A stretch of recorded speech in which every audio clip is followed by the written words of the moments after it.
Over the last few years, I've been working a lot with various energy modalities, practices, so to speak.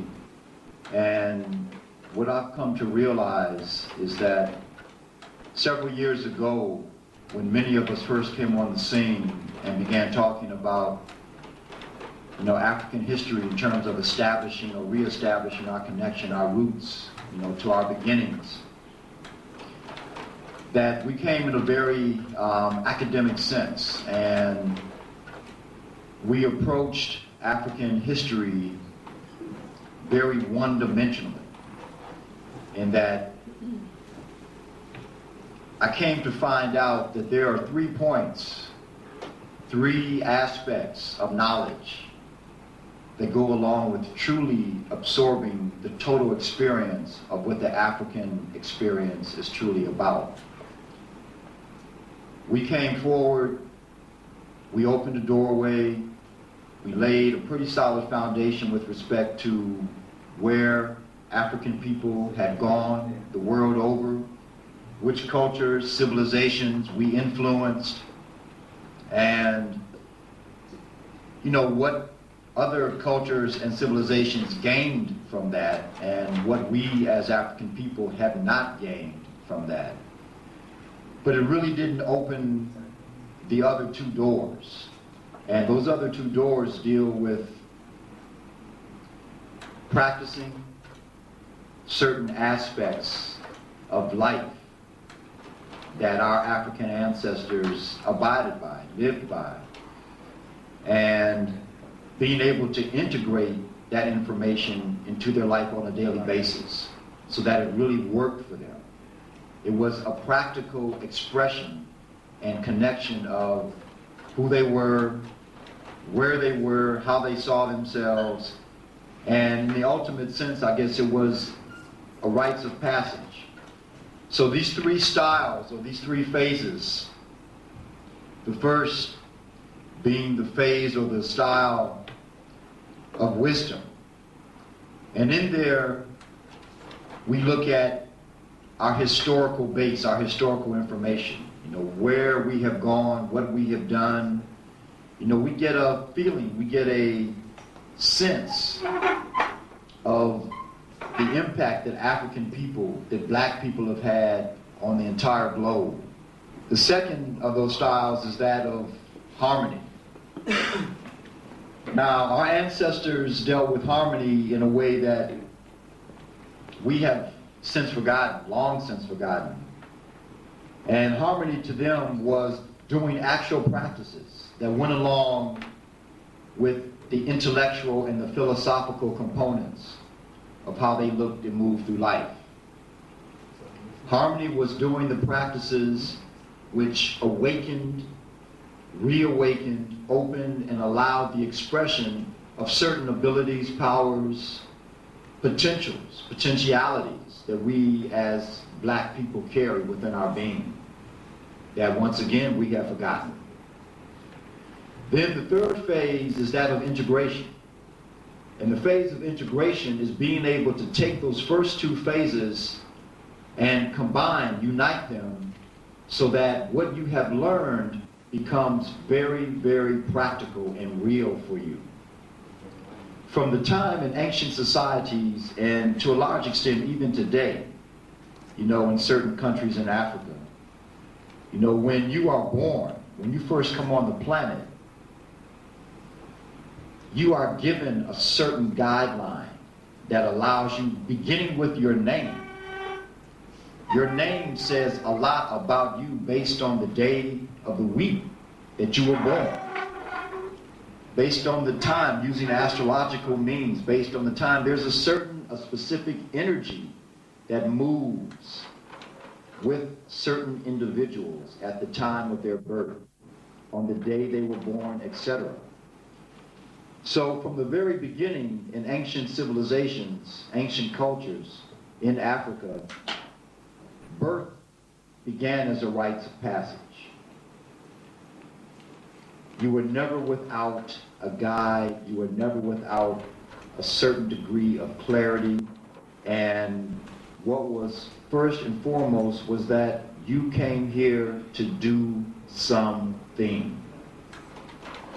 And that it was imperative to find out what that was, so that you were not aimlessly walking around and doing nothing with your time, with yourself, with your being.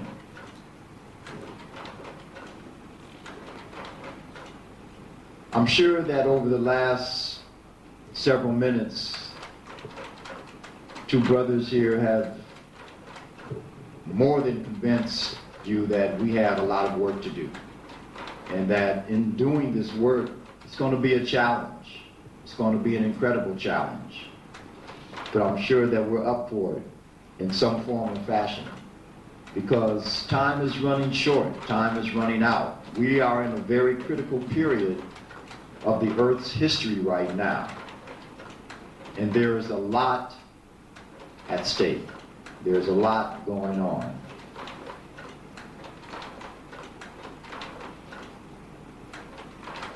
Some of that is all of my slides being flashed before you.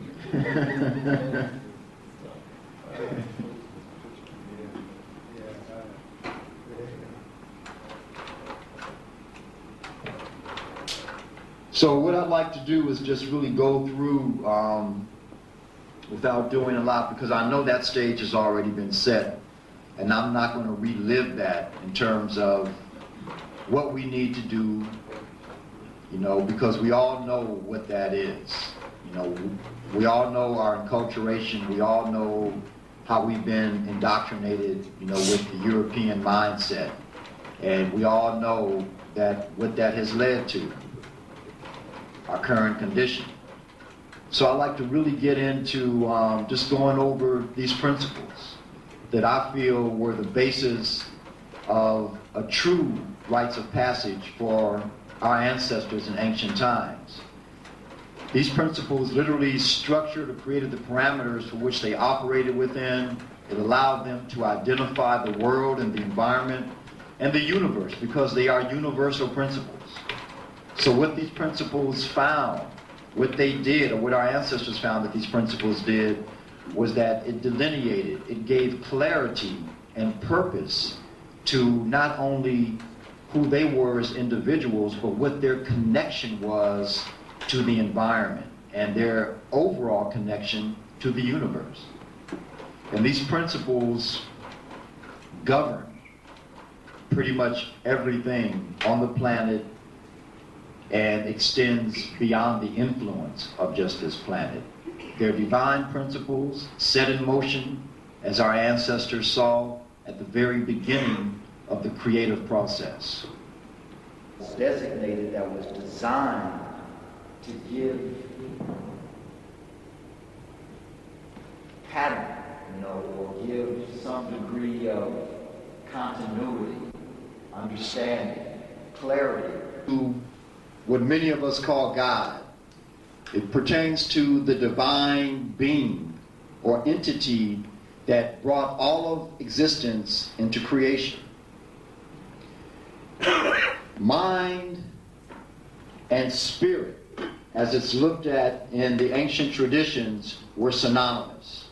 They were one and the same. When they say today, you've lost your mind, what they're speaking of unknowingly is that you have lost the connection between the divine and the conscious awareness that you carry as yourself, as the being that you are. And that is one of the things that Indo-European culture or Western civilization has been able to remove from us, is that deep connectedness to our divine self. And that divine self, that God self, is the core that allows us to identify purpose, to identify vision, to remain clear as we move through the world. The second part of this says the all is mind and the universe is mental. This is a very, for many, an abstract concept, because what this means is that the universe that we live in, which this earth is a part, doesn't really exist. It means that it's all an illusion. Now, we've heard this time and time again, because coming from the East, this is one of the main focal points or themes in any kind of spiritual development. They'll always say, don't worry, it's all an illusion anyway. And I've always said, what does that mean? You know, what exactly does that mean? The way that we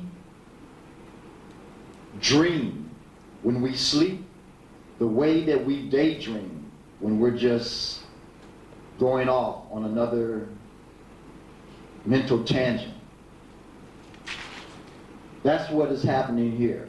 And that's what this axiom means. It means that we are living in a projected, dreamlike state of an entity that is in that dream. So all of what we see is not really real. Now, this sounds very abstract and very intangible. But the power of these axioms is that, and what is intriguing about them is that they were pronounced thousands of years ago. And it's just of late that modern science, Western science, is beginning to actually ascertain the validity of many of these principles. So right now in quantum physics, what they're finding is that none of this is real. It's a holographic universe. A holographic universe. 1982, a French physicist by the name of Alain Aspect, doing research, came across something that he felt was very astounding. He was doing research on subatomic particles, and found that these subatomic particles were in constant communication with each other, regardless of if they were like 10 miles apart or 10 billion miles apart. They always knew what the other was doing, instantly. Now, what this did is it went against the main tenet law that Einstein had laid down, which said that communication cannot travel faster than the speed of light. To do so, you begin to deal with traversing time. You begin to deal with the concept of a multi-dimensional reality. That time is so unstable as it is that you can penetrate that veil and move to the past and move to the present. Now, this was a very frightening concept that they were embarking upon. But another physicist right here in the UK at the University of London, a man by the name of David Bohm, said, we've been doing the same thing. We've been working on this same concept. And he says that what they have found is that the reason these electrons, these subatomic particles, are in constant communication with each other is because their presence and the presence of their communique is all an illusion, that it doesn't really exist, and that the universe that we live in is a gigantic, splendidly detailed phantasm, illusion, hologram. So when we look at this first principle, that's what it means. It means that the all is mind, or spirit, pure spirit, and the universe is a mental projection, a dreamlike state that this entity has created, that we are a part of. Now, what makes this very intangible is that we don't do the practices, because there's no way that I can really intellectually get you to understand or to even more profoundly understand what this means. There's no way, because the divine is unknowable in all of its aspects and dimensions. It is unknowable. So for me to stand here and try to explain it, that in itself is ridiculous.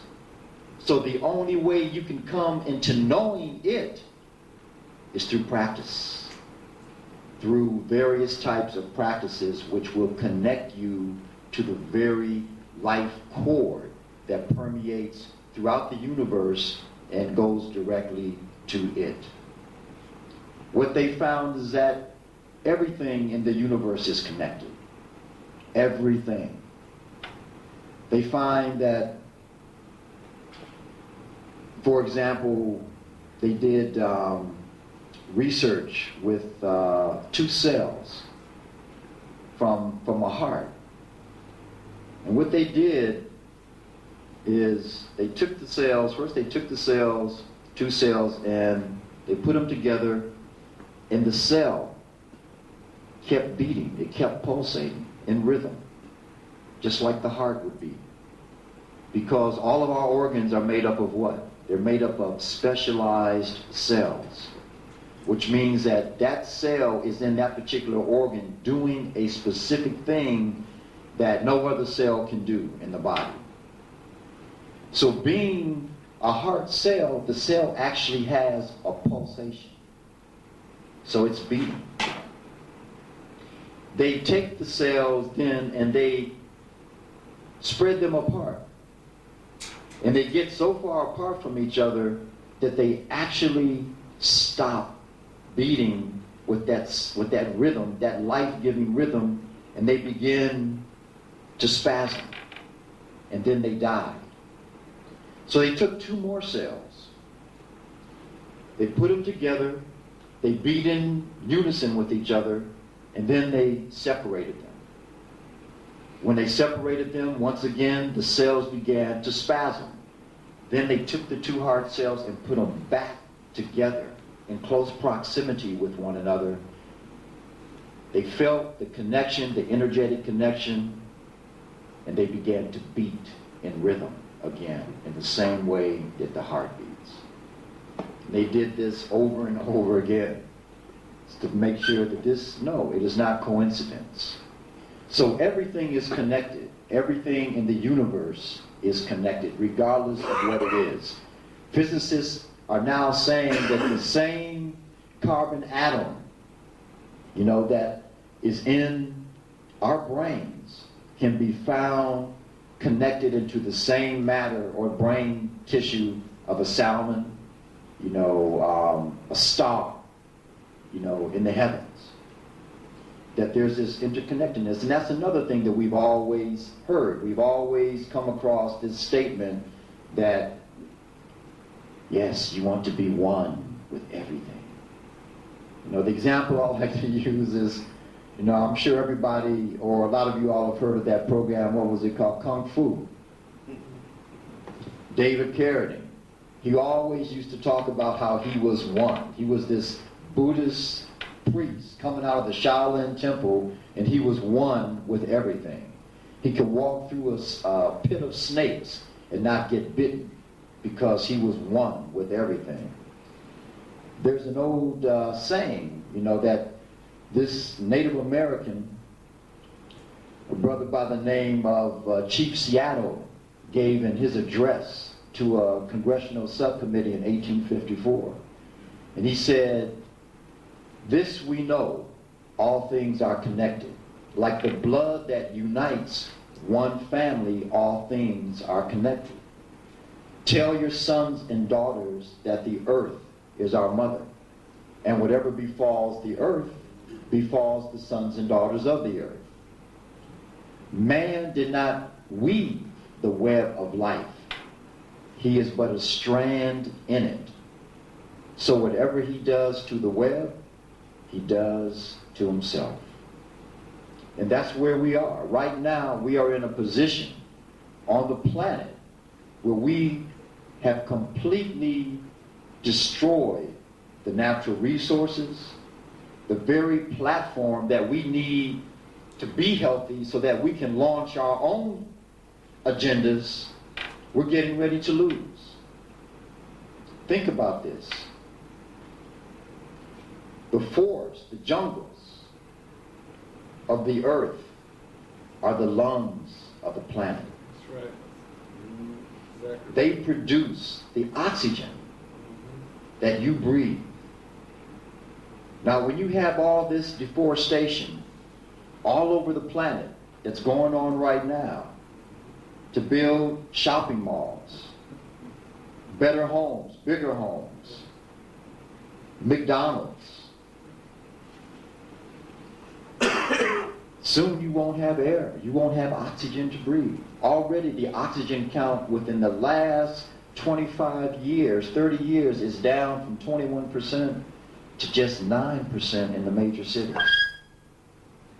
When you have this type of condition, you have created an anaerobic situation within your body, which means you are more susceptible to disease of all kinds, especially viruses, because they love that type of environment. So when we look at connectedness, we have to identify the fact that it all begins here in understanding. True liberation always starts right here with us at home. The mind, the heart. So the universe is mental speaks to that. It speaks to the fact that we live in a dreamlike state, that the only thing that's real in all of this is spirit. And that's the one thing that resides within all of us that makes us real, that keeps us really moving along this platform that we find ourselves in. But we have been detached, disconnected from the reality of that. We identify ourselves only as the body, and that's it. We don't, our consciousness, our awareness does not extend any further than that we are just a physical body. So our ancestral tradition incorporated practices so that we would always be connected to that which we are. When God said, I make man in his own image, he's not talking about an anthropomorphic being. God is speaking with respect to the spiritual connection, that within each and every one of us dwells that portion, that particle of divine essence that we find within the whole, the Creator. How many of you saw the movie The Matrix? That movie dramatized our current reality. That's right. In every sense of the word. And there's one scene that speaks to what I'm saying right now, what I'm talking on. And that one scene is when Morpheus is taking Neo to see the Oracle. And they go into the apartment. Morpheus walks in, gets comfortable. Neo walks into the room, and he looks at all these children in the room doing all these amazing things. Moving like, blocks in the air and all kind of like really powerful, dynamically charged, feats of mind. And then his attention is drawn to this young boy that's sitting on the floor, who's just sitting there, bending silverware. Yeah, And the young boy hands Neo a spoon. So Neo takes the spoon, right? And he looks at it. And the young boy says, do not try and bend the spoon. That is impossible. Only try and recognize the truth. And Neo goes, what truth? And the little boy says, that there is no spoon.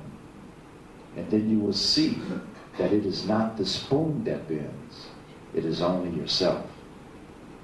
That speaks to the innate ability that we carry to manifest, to manipulate our environment.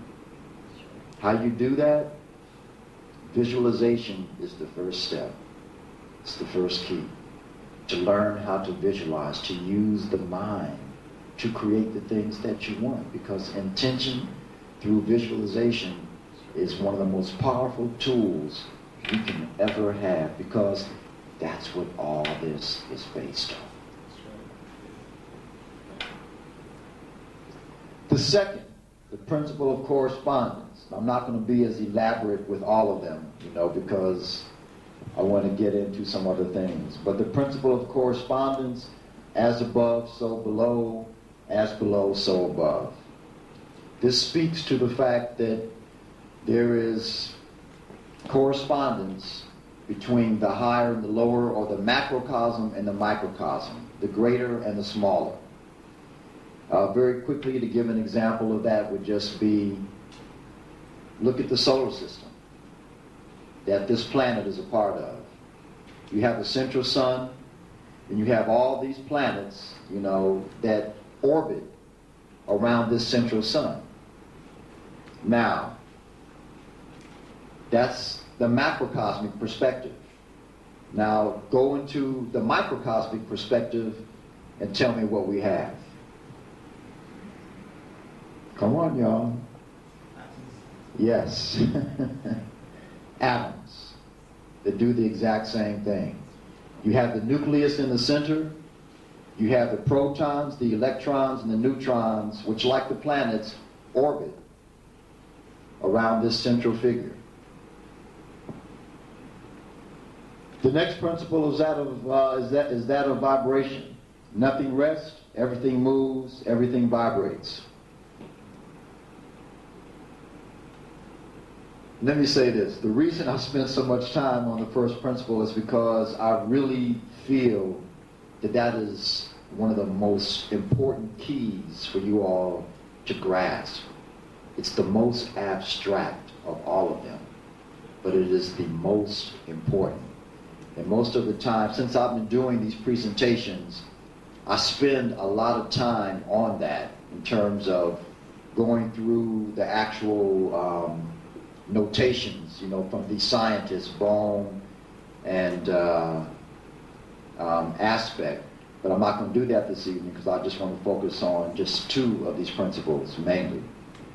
The principle of vibration: nothing rests, everything moves, everything vibrates. Regardless of how solid matter may seem to be, it's moving, it's vibrating. And why is that?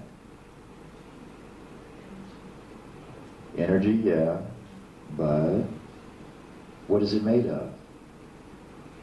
What is all mundane material comprised of? Yes, atoms. Atoms vibrate. So regardless of how stationary or solid something may seem to be, it's vibrating. It might be imperceptible to us because we're looking at it through just the five senses that we utilize. But there's always movement. And we'll get deeper into vibration because that's one of the axioms I'm going to work with. Principle of polarity. Everything is dual, everything has poles, everything has its pair of opposites. Like and unlike are the same. Opposites are identical in nature, but different in degree. Extremes meet. All truths are but half-truths. All paradoxes may be reconciled. Now, this is something that we all know. I probably don't even need to speak on this because we all know that everything has poles and that duality, is pervasive throughout our experience in this world. You have hot and cold. You have short and tall. You have masculine and feminine. These are all aspects of duality. What it says here is that everything has this pair of opposites, that like and unlike are the same. Now what does that mean? Like and unlike are the same. It means that if you look at hot and cold on the scale by degree, they're very different. But in their essence, it's the same thing. What is it? It's temperature. That's the essence of it. You know, you look at short and tall. On degree, it's very different, very dissimilar. But the essence of it is exactly the same. It's height. So when it says that like and unlike are the same, opposites are identical in nature. That is the nature of the thing. The nature of the thing. Nature but different in degree. Extremes meet. All truths are but half-truths. What your truth is today, because we are always evolving, we are always growing, our truths, our realities are changing constantly in every sense of the word. Principle of rhythm. Everything flows out and in, everything has its tides, all things rise and fall. The pendulum swing manifests in everything. The measure of the swing to the right is the measure of the swing to the left. Rhythm compensates. What does this mean? Simply that whatever goes up has to come down at some point in time. That there is a certain flow. Things are born. There's a process of maturation. Maturation reaches its height. Then there's a process of degeneration. And finally, expiration. That's natural law. And then it begins again. Begins again. A lot of times people will ask me, you know, well, if black people were so great, if black people were so amazing in terms of what they accomplished and what they did, how do we get here? How do we find ourselves in this position that we're in today? Just say rhythm. You know, I mean, it would be great to think that we would be on the top all of the time, consistently, forever. But that's just not how the universe works. The principle of cause and effect. Every cause has its effect. Every effect has its cause. Everything happens according to law. Chance is but a name for law not recognized. There are many planes of causation, but nothing escapes the law. What goes around comes around. As you sow, so shall you reap. I mean, you know, we deal with this all the time. The law of karma, you know, speaks to this. Basically, what you put out there energetically is what you get back. You know, in many of the ancient cultures, you have literally practices that are like, one is in India. You know, the blacks of India practice what was called karma yoga. They still practice karma yoga today. Karma yoga is literally going out and giving of yourself to the world and doing it in an unselfish way. Not because you know you're going to get something back, but you go through various disciplines because it is the correct and the right thing to do. It is their path. But as they do that, they get that energy back. There's a reciprocal force that always is in action, always in play, so that whatever you put out there, you're going to get it back. And once you come to the deep understanding of that, let me tell you, it's going to keep you honest. It will keep you honest. Once you truly gain an understanding, it will keep you honest. I mean, there are a lot of things that I look at for a quick second and think about doing, and then I go, I can't do that. Can't do that. Because I know that what's going to happen when that energy comes back, whatever it is. The principle of gender. Gender is in everything. Everything has its masculine and feminine principles. Gender manifests on all planes. So, saying that, let's begin with that. I'm going to take just two of these axioms. We're going to explore them. First one is going to be gender, because I feel that gender is essential in this day and time to really gain an understanding of. The second we'll deal with is vibration. This is a symbol that most of us have seen in some form or fashion at some point in time. I don't think there's anybody in this room that hasn't seen this. And what it speaks to is the whole concept of what is called yin and yang, or masculine and feminine. And this represents the experience of gender. It represents the idea that gender is in everything. So here you have the feminine, here you have the white, the masculine, and within each part is another part that is divided.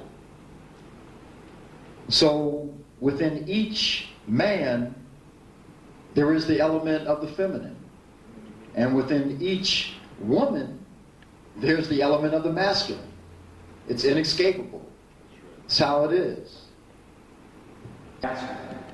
Within every individual, there's the aspect of the masculine. Within every individual, there's an aspect of the feminine. So within every man, there's a feminine side. In every woman, there's a masculine side. Geometry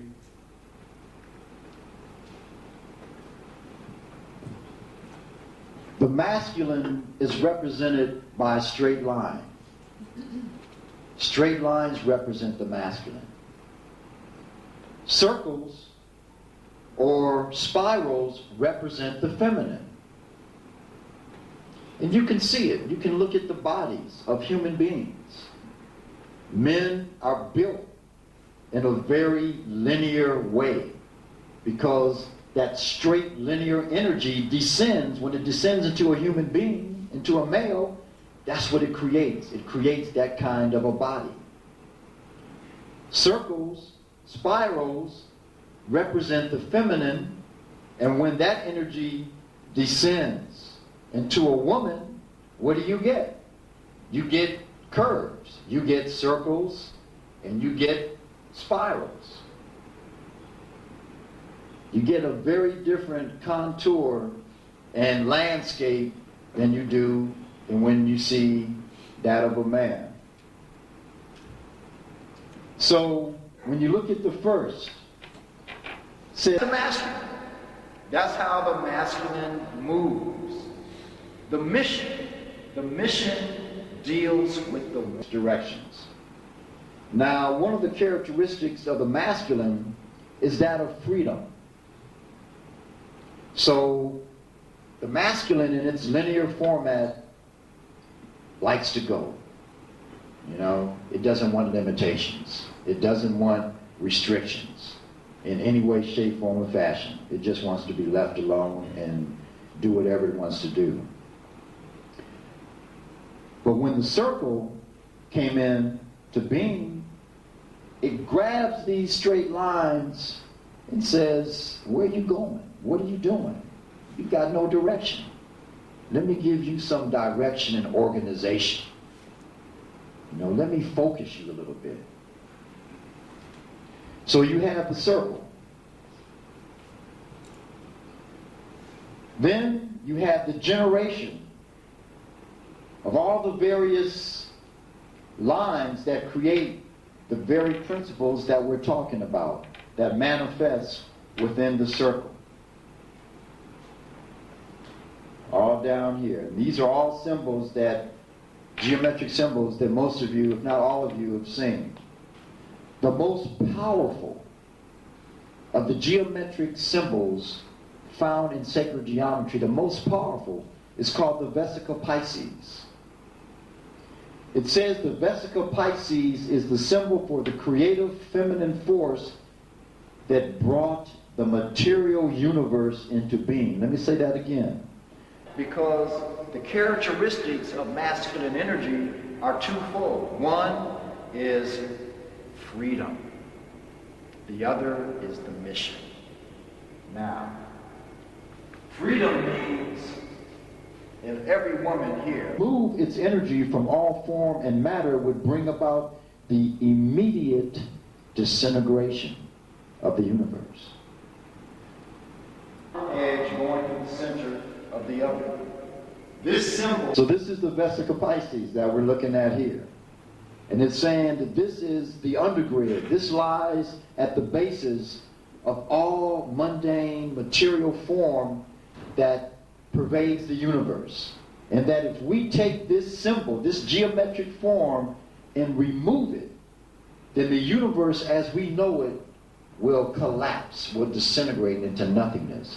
So what we get from that, what we interpret from that, is that this divine entity, this divine mind used this expression of feminine energy at its base, so that upon that all was built. And this is what? What does this look like to you? Let's look at some characteristics. Because masculine and feminine energy have very distinct characteristics. Masculine energy, being linear, it also moves with a certain degree of separateness from the world.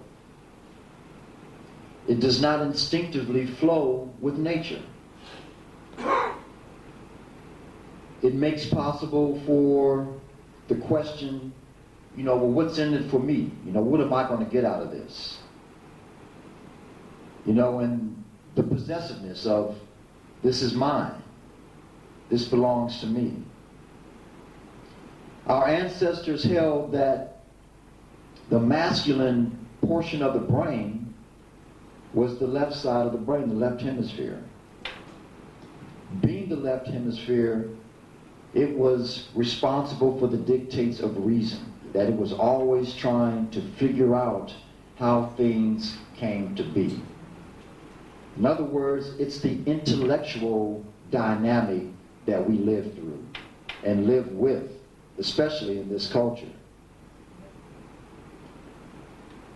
Masculine energy, as it pertains to men, reflects the dynamic of freedom and that of the mission.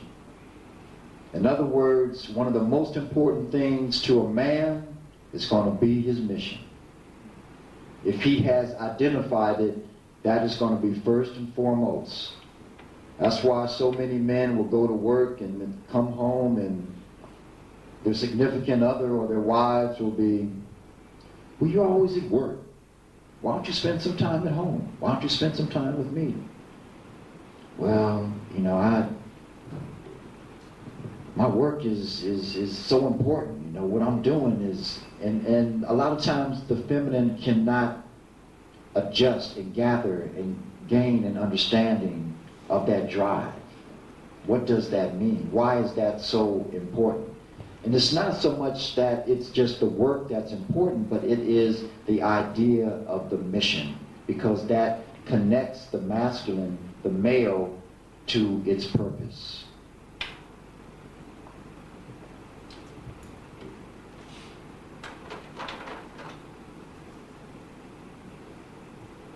When you look at this was taken by the Hubble telescope, which is one of the most powerful, if not the most powerful telescope on the earth. Launched up in space, it captured this in a faraway galaxy, and this is the Vesica Pisces, symbol of the feminine energy. And this is amazing. Feminine energy, it reflects the idea or the concept, the dynamic, the life force of that of nurturing, being nurtured, that of love, giving love, receiving love. Universally feminine energy feeds the universe with respect to divine love, humanity, and the earth. Within women, when feminine energy enters into a woman, into the body of a woman, the spirit, the soul of a woman, then the need to do that becomes paramount, becomes of prime importance. But what happens when you live in a culture where that type of energy is not reciprocated, where that type of energy is very difficult to come by? Feminine energy reflects the circle. With respect to consciousness, it deals with a much more lofty degree of consciousness that's concerned more with universal order, humanity, oneness.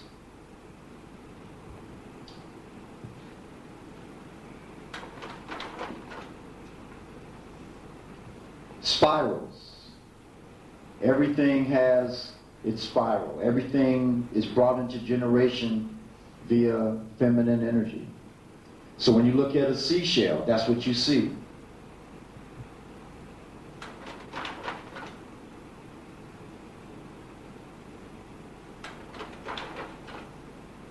You look at the bases of DNA, the double helix. You see spirals. The term spiral and spirit, the term spiral and spirit come from the same root word, spirare, which means to coil. So here you have the microcosmic expression of this axiom,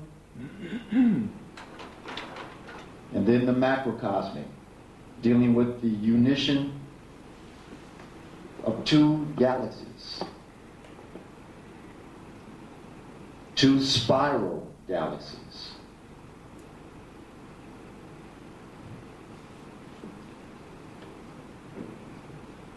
So with feminine energy,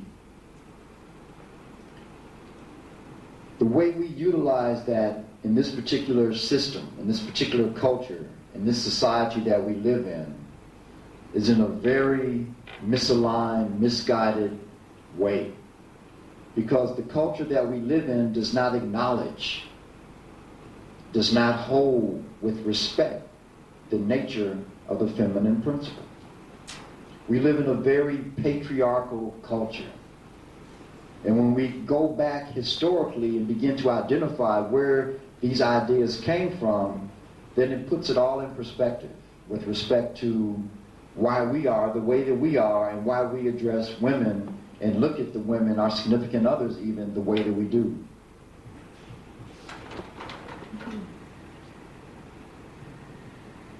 So here we deal with spirals, even energy spirals, as it collects in the stellar system above us and in the earth below us. And it spirals up through the feet, comes in through the fronticulus frontalis, which is the soft spot in the head. Energy is always passing through us in some form or fashion, entering in through the eyes, the nose, and the third eye.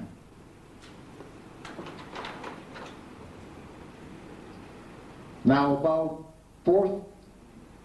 4,000 BCE, before the current era, in a place called the Volga Basin, there were a group of people that were known as the Kurgan. They storm out of southern Russia in this place, the Volga Basin. They overrun all of Europe. They then, around 2200, 2300 BCE, enter into Western Asia and finally make their way into North Africa. Enculturating everybody with this peculiar perspective they have of how to live life. War, racism, and hatred of women were three of the main characteristics of these people.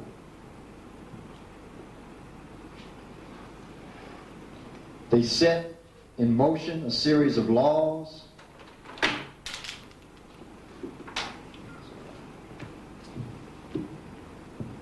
and these laws found their way into every religious doctrine on the planet.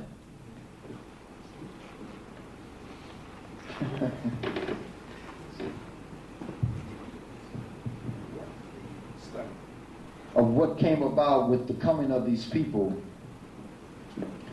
We first see their presence with respect to women in the laws of Manu. The laws of Manu were written several thousand years ago and basically speak to a woman's place within the society, within the culture. Though destitute of virtue or seeking pleasure elsewhere or devoid of good qualities, a husband must constantly be worshipped as a god by a faithful wife. If a wife obeys her husband, she will, for that reason alone, be exalted in heaven. Now, in terms of the perception of the female, in other words, that there were certain attitudes and ideas that were developed of how one, being a male, should always look at a woman. Now these were literally locked into the very fabric of the culture, in that they create one of the major building blocks of the culture in which we live. It says, the mind of woman brooks not discipline, for her intellect has little weight. To kill women, one need not worry, for it is not a sin. Untruthfulness, rashness, guile, stupidity, avarice, uncleanliness, and cruelty are woman's 7 natural faults. Women have hunger twofold, shame fourfold, inconsideration sixfold, and lust eightfold more than a man. The wedding rites that came about that are so widespread in Western civilization also come from the same period.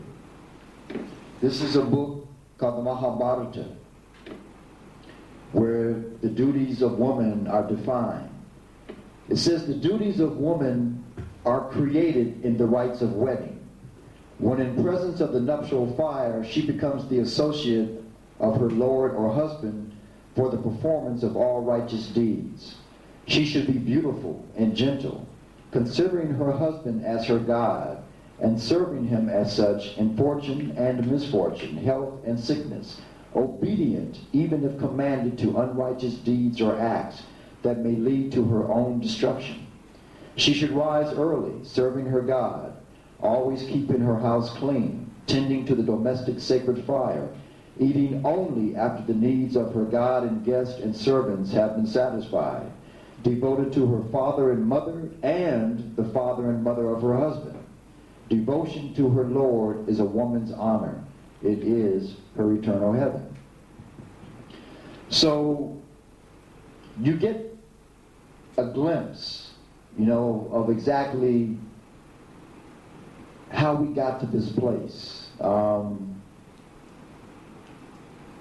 it's profound, because these elements that were created so many thousands of years ago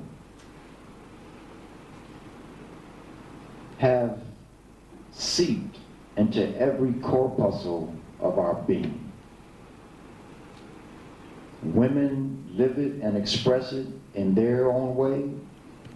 We as men live it and express it in our own way. But the fact remains that there has been substantial damage that has been done. The powerful reality before us is that if we look at the feminine energy, if we look at this feminine force, this force that is literally the basis of all that we see around us, and yet we live in a culture where this force is constantly being suppressed, oppressed. It's only a matter of time before the power of this energy that lies at the basis of all creation, asserts itself. And when that happens, more than likely there's going to be hell to pay. Many of the things that patriarchy has done with respect to the world, because it has influenced every culture and civilization in the world today. This is China, and what you're looking at is the deformed foot of a Chinese woman. All Chinese women had to undergo this type of process with respect to having their feet reshaped, reformed, and then put into a special shoe that would fit that foot. They called it the lotus hook foot. It was done systematically by breaking the bones in the foot when a woman, really a child, was at the age of 5, between 5 and 7 years of age. They would systematically break the bones until finally the toes at the front of the foot could be bent all the way to the back to touch the heel. And then they would wrap and bond that foot. Many of you are aware of this, you just don't know that you're aware of it, because when you look at any type of painting, drawing that comes from the earlier periods in China, if you look at the women, they have very tiny feet. They have very tiny feet, and they're wrapped in a special way. And when you think back, how do the women in China walk? How do they dramatize these women? They're always like this, and they walk like this. The reason they walk like that is because they only have half of the foot that they were born with. Next slide.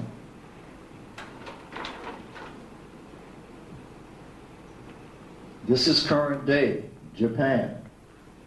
These are 5 businessmen sitting around discussing whatever, but their table is a woman. They're eating dinner off of a naked woman's body.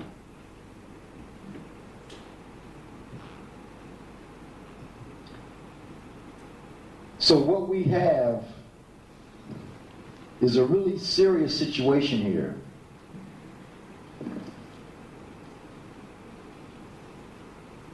Patriarchy has done a lot to totally create dissension between the masculine and the feminine, and it runs very, very deep.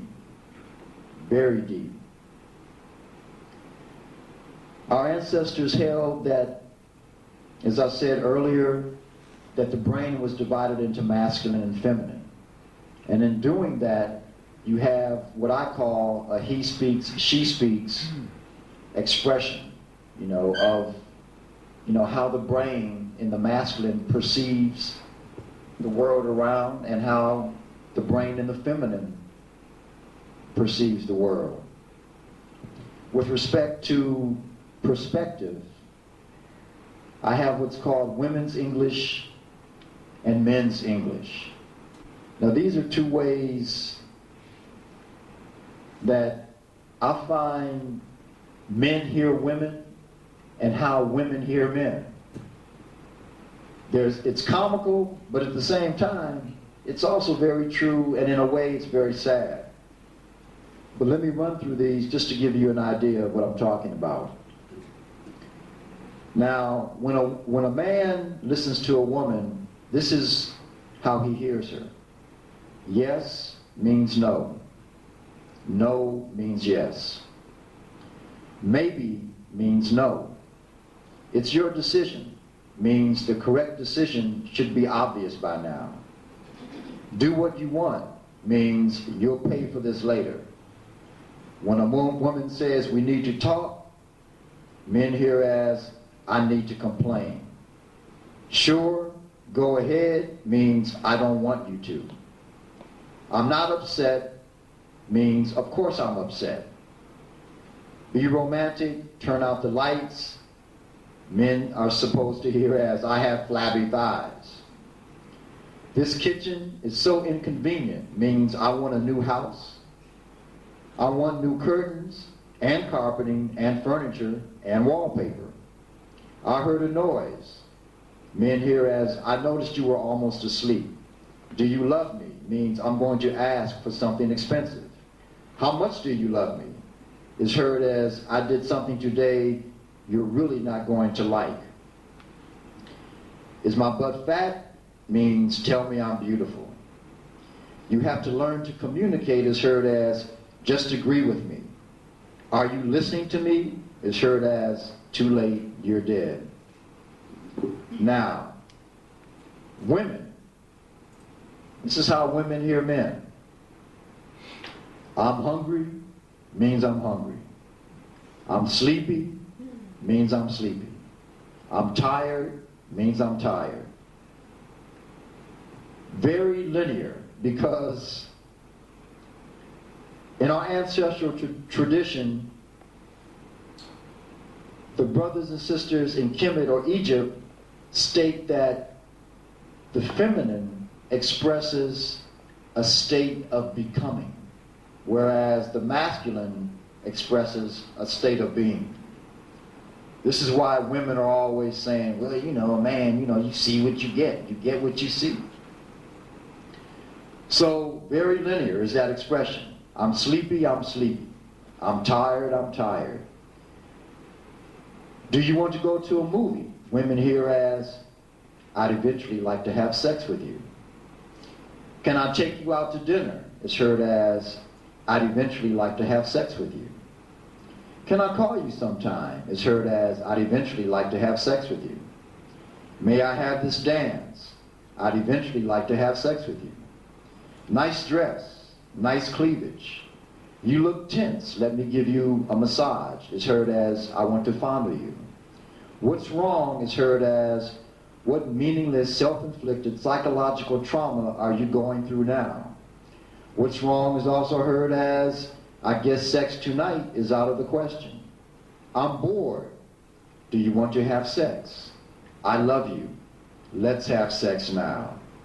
I love you too is heard as, okay, I said it. We'd better have sex now.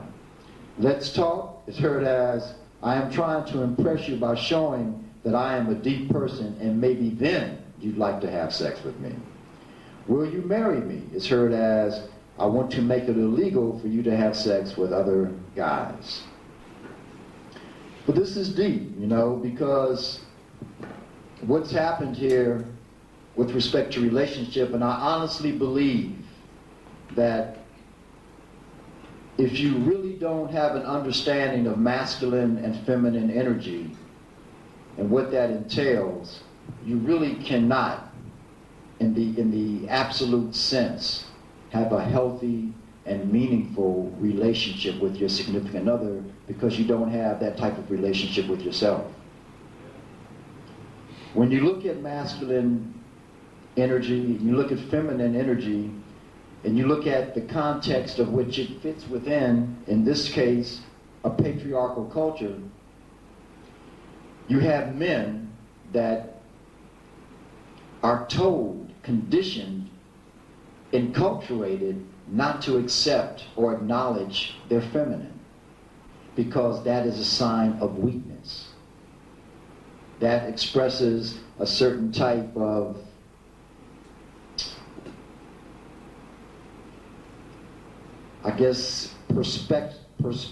perspective of what would be considered the weaker sex. So in doing that, you then have to look at, well, what is it that you are? Because you're definitely not what the divine has intended you to be. Because if you're not expressing or manifesting a very solid part of what comprises what makes you, then you're expressing something that the culture has made you into. Which means that you're an aberration.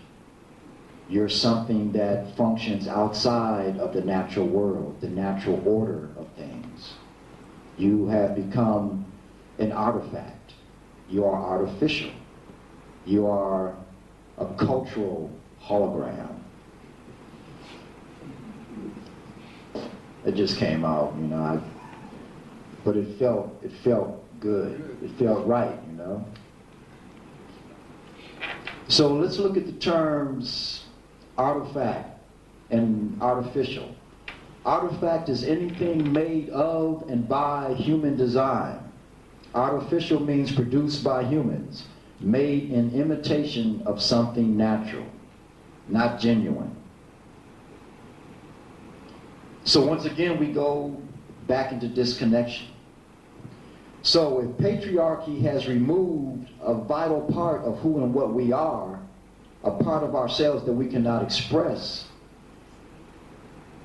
let's look at the idea of the feminine. Let's really examine that. And I'll be glad to entertain any questions. If the feminine's plight, purpose, is that of nurturing and love, then it's the feminine element within us that carries that makes that possible, even within the masculine. So in other words, to truly go deep and experience the deep resonance, the deep, meaningful expression of love, you must connect with the feminine aspect within yourself. As a man, you must connect with the feminine aspect of yourself. Now, if we live in a culture that shuts that off, that closes that down, you find yourself living in a very loveless environment. And when you look at the world around you, what do you see? You see an absence, a total, complete absence of love energy. There's no love for the earth. There's no love for each other. So patriarchy causes complete and total shutdown of that universal dynamic that is so essential for us to operate and communicate with each other on a human plane. Now, if we flip that around and look at how patriarchy affects women, women who live, who work in this culture have to constantly express the element or the dynamic of their masculine. So women know they're masculine because patriarchy is on them 24/7, constantly. Patriarchy is challenging them all of the time. A woman walks down the street, hey baby, hey, come on over here. There's a certain attitude that a woman has to build and create to ward off such attacks, unwanted. In the workplace, she can feel the eyes of all the men in there that are checking her out, and she can feel the thoughts of what these men are wanting to do as they check her out. So then she's just putting up a psychic guard just to be able to move through a work environment, let alone what she might be getting verbally. So women are always on guard. They're always on the defensive because patriarchy creates that condition. Some things that I jotted down, and you can respond to these if you wish. They're just some thoughts. But what I find is no spiritual love or nurturing. Women try to fill this unmet need vicariously by becoming a caregiver, especially to men who appear needy. In time, disrespect. The man will disrespect you for feeding his weakness because he acknowledges that weakness within himself, and thus he already disrespects himself. Patriarchy creates the illusion and myth of the weaker sex. Being made to feel dependent, you're terrified of abandonment. You will go out of your way to sacrifice to keep your relationship from dissolving. Almost nothing is too much trouble if you will help keep the man you are involved with. You give up your power, dependency. You end up hating the man you are with because you hate yourself for allowing such dependent atrocities to take place. Dependency is slavery. You cannot have true love, nurturing, in a dependent relationship. Not knowing love, accustomed to its lack in your personal relationship, you are willing to wait, hope, and try harder to please. You are willing to take more than 50% of the responsibility, guilt, and blame in any relationship. In relationships, you are much more in touch with your dream of how it could be than the reality of your situation. Patriarchy has been able to crush your self-esteem, and deep inside you there is an unconscious belief you must earn the right to be happy. Because of the idea of being powerless, you have a desperate need to control your man and your relationship. You mask your efforts to control as being helpful.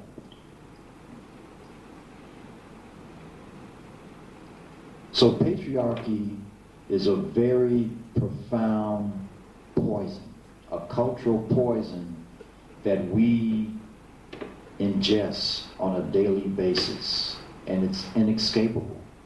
And the only way that you can begin to deal with it is to truly acknowledge how powerful an influence it is in your life and come to recognize it in the environment as well as in yourself. So when you begin to speak and say things, check yourself, step outside of yourself and look at yourself and say, wow, that was a pretty sexist perspective that I just put out there. Examine yourself, and you'll see that so many times where our thoughts go with the influence of living in a patriarchal world. He speaks, she speaks. The masculine grows by challenge, the feminine by praise. Once again, there's a different energy that takes place between men and women in terms of communication. It's very difficult for men to hear women the way they need to be heard, and vice versa. Even though sometimes I believe that women understand us much better than we understand them. Men grow by challenge. That's the nature of the masculine. We know that. From the time that we are like young children, we are looking for the challenge in some form or fashion. That's not the case with women. That's not how women are brought up. What happens is that in relationships, when we get to that level of communication, how we relate, how we communicate with our significant others is via challenge. We don't stop to think of using a nurturing, a more loving approach to get what we need or want or to create a situation. We do it through challenge. So, for example, of like saying something like, or instead of saying something like, wow, you're so beautiful. You're so beautiful when you smile. Sister, I love to see you smile. The masculine puts forth the challenge and says, man, you're so ugly when you frown. Man, you need to smile more. You just look, do you know how you look when you frown? That's the nature of the masculine. The nature of the masculine, if a man wants his woman to get out and get some exercise, work out, sees that maybe she's picking up a little bit more weight than he wants her to, or she's not as healthy, as, he feels, she needs to be, and he wants her to be a little bit more vibrant and healthy. The masculine is going to say,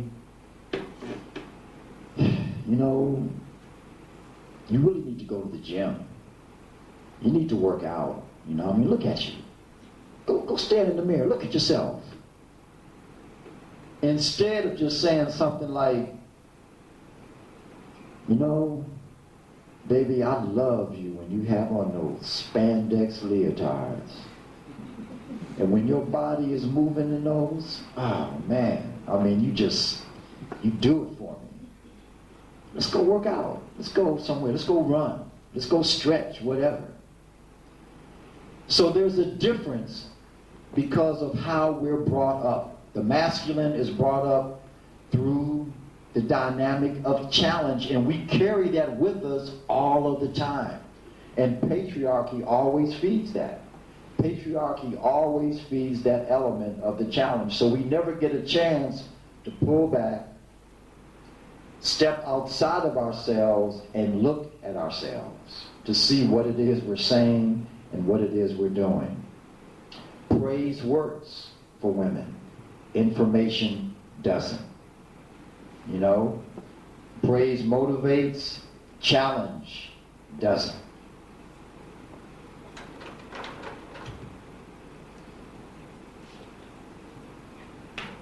Next phase of gender. There's an ancient saying. It says, the mating of man and woman is like the mating of heaven and earth. It is because of their correct mating that heaven and earth last forever. Humans have forgotten this and therefore have become mortal. By knowing and understanding this, the path to immortality is opened. One of the most profound elements that comes from our ancient traditions, coming directly out of Kemet, is a science known as Dahura. We find the same science in India, where it's known as Tantra, introduced by the blacks that built those first civilizations in India. When the Indo-Europeans, who were then known as the Aryans, came into India and began to conquer those peaceful civilizations, destroying those cities and the people that lived in them, in one of their books, one of the earliest books written, known as the Rig Veda, they describe these black people as dark-skinned, snub-nosed worshipers of the phallus. They had no idea what they were looking at. We have always, in our ancestral tradition and science, had a deep, powerful understanding of the dynamic of sexual exchange. Not in the sense that we explore today, but in a very powerful, energetic, and spiritual sense. In India, through the Tantric teachings, we've heard a little bit about Tantra, and it's supposed to be some type of super sex or whatever. It's much deeper than that. Sexual energy, or you could say the main purpose of doing or going through these types of practices is to attain higher states of consciousness. That's what it was all about. using the creative sexual force, which is the most powerful energy you have in your body. Your sexual energy is the most powerful energy that resides within you. And when you learn how to use it,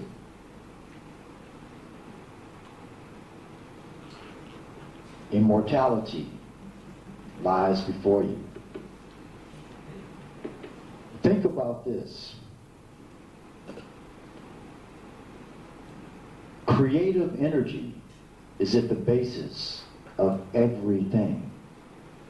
Creative energy brings into generation everything. There is not one thing that creative energy does not touch. Without creative energy, nothing would be. What is sexual energy?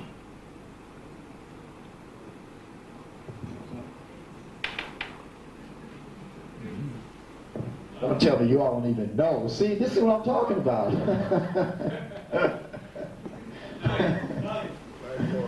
It's life force. It is the creative, dynamic force that resides within all of us. Our ancestors knew this from time immemorial.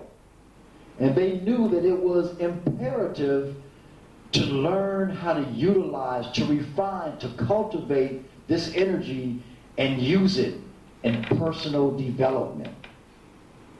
And that's how these various systems were created. The system of Davura in Kemet, Tantra in India, the Tao in China, all brought into these places by black people. The same stream of consciousness that you find in the African world uprooted itself and created the diaspora going into the areas of Western Asia, China, into South Asia, into India. Taking with them the same things that they undertook, lived by, expressed in Africa. Learning how to move and have sexual exchange with your significant other is very, very important. Now, there are certain basic things that play into that. There are certain practices that one has to do, male and female, to actually begin to awaken, to incite, to activate these forces that lie within us, because they are there. To use and to learn how to take this energy which lies in the base and to bring that energy up into the upper areas of the body, all the way to the brain. It takes practice. There's also the need to understand that you don't need, as a man, to ejaculate, because ejaculation, that essence, is your life essence. Brothers are going, that was too small. He must be out of his mind.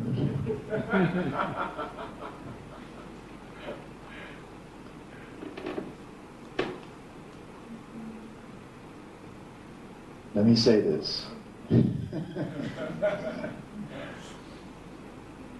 Ejaculation and orgasm are two different bodily functions altogether.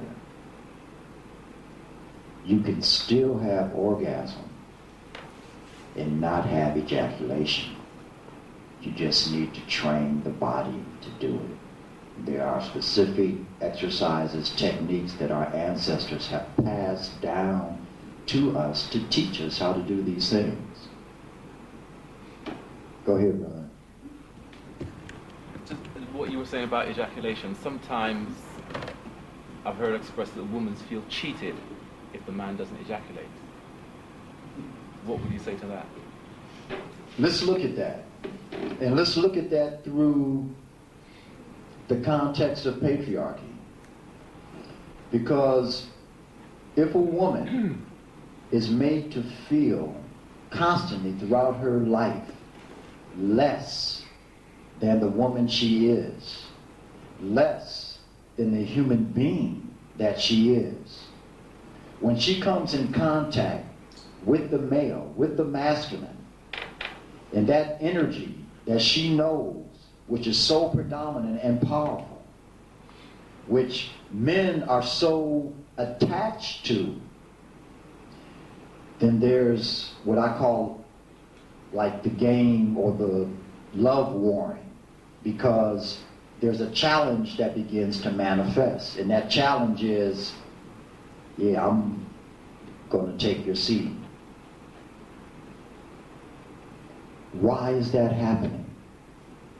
It's not happening out of love, and it's definitely not happening for her satisfaction. Because most women, from what I understand, scream just the opposite. And, I mean, it went in and pow, that was it. It was over and done. I damn near had a chance to blink my eyes.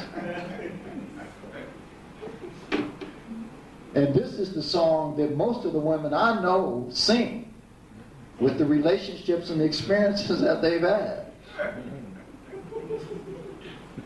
So, I believe that if you connect with a woman and you let this woman know what it is that you are doing and desire to do, that woman is going to work with you in helping you to accomplish that, because it's going to take her to a much higher level. Women have 9 orgasmic levels. 9 orgasmic levels. 90% of the women out here only get to the 4th. You have to be able to maintain and endure to be in that space for a very long period of time to truly take a woman through all levels so that she can experience the ultimate experience, the truly transcendental experience that sex has to offer. Very few women get to that place. In the traditions of ancient China, via the black dynasties that arose there, when you read the mythology, it's very interesting, because it talks of a woman that came in by the name of Jiandi. Now we all know Jiandi is not a Chinese name. It said that Jiandi formed the first 2 dynasties of China. That she saw this black bird, and from this black bird she swallowed an egg and gave birth to the Xia and the Shang dynasties. Now out of this dynasty came a woman that is known as the dark girl. The dark girl, who they now in Chinese tradition refer to as Xuan Nu, imparted the art of warfare. This is a woman. Imparted the art of warfare, taught the first kings how to rule their kingdoms with divine wisdom, taught them magic, and the 64 sexual arts. So in other words, we're looking once again at the feminine coming into play, and probably, just said something like, one night, you can like envision it. This woman, powerful in her glory,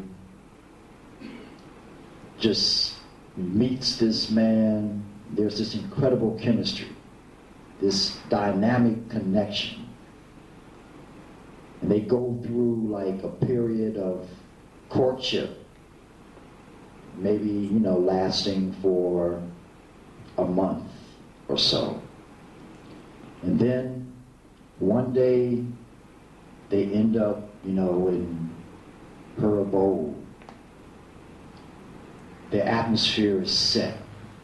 Candles, incense burning, satin and silk all over the place, huge cushions. They lay down to engage in making love. And the man pushes open and enters. And then it's all over. And the woman jumps up and says, "What the?" She says, "And I'm going to have to go into meditation and come back with something that's going to work for you all, because I can't stand this." So these sisters impart this deep science, sexual science, to men of how to make love to them. But that's just one aspect of it, because what men get out of that is their own self-fulfillment through awakening internal energies that reside within them, and expands their own spiritual consciousness. The life force that lives within our bodies, within the male semen, is profound. When you lose that, within each ejaculation, there's between 200,000 to 500,000. No, excuse me, let me back that up. 200 million to 500 million sperm. Now, the average male ejaculates about 5,000 times during the course of their life before they finally lose it and they can't get it up anymore. Now, I'm going to be candid. Within that period of time, they have ejaculated approximately 5 gallons. 5 gallons of semen. Each time that fluid leaves your body, it takes with it vital force and energy, your life force. And you can't replace that. Everyone is born with a certain amount of what is called original energy, original chi. You're born, you come into the world with that. You have a certain reservoir. The more of that you use, if you don't know how to replenish that, you are on a quick train to take you to death's door. Men lose their energy, lose their chi in many ways. The most powerful is through ejaculation. Women lose their energy through menstruation and through childbearing. Now, there are other minor ways that we lose that energy, but a lot of that energy can also be replenished, because what we do, we have also what is called acquired energy or acquired chi.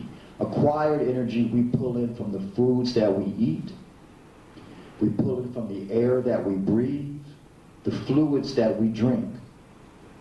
And to some degree, they replenish our store of energy, but it's the acquired energy, not the original.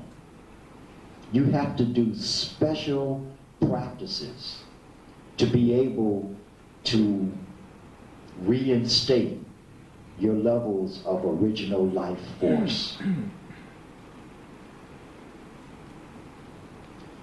Are there any questions or comments? Yes.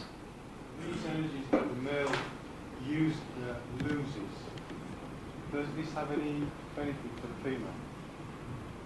Oh, of course. If he loses it in the female, it does. But still, she has to know specific practices of how to pull that energy into herself and then retain that life force. If she doesn't know how to like retain the life force, how to pull it up and retain the life force, then it's only going to be there. She'll only have like immediate gratification.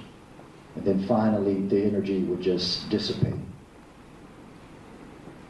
Yes. Mine will combine a bit of comments and questions. Okay.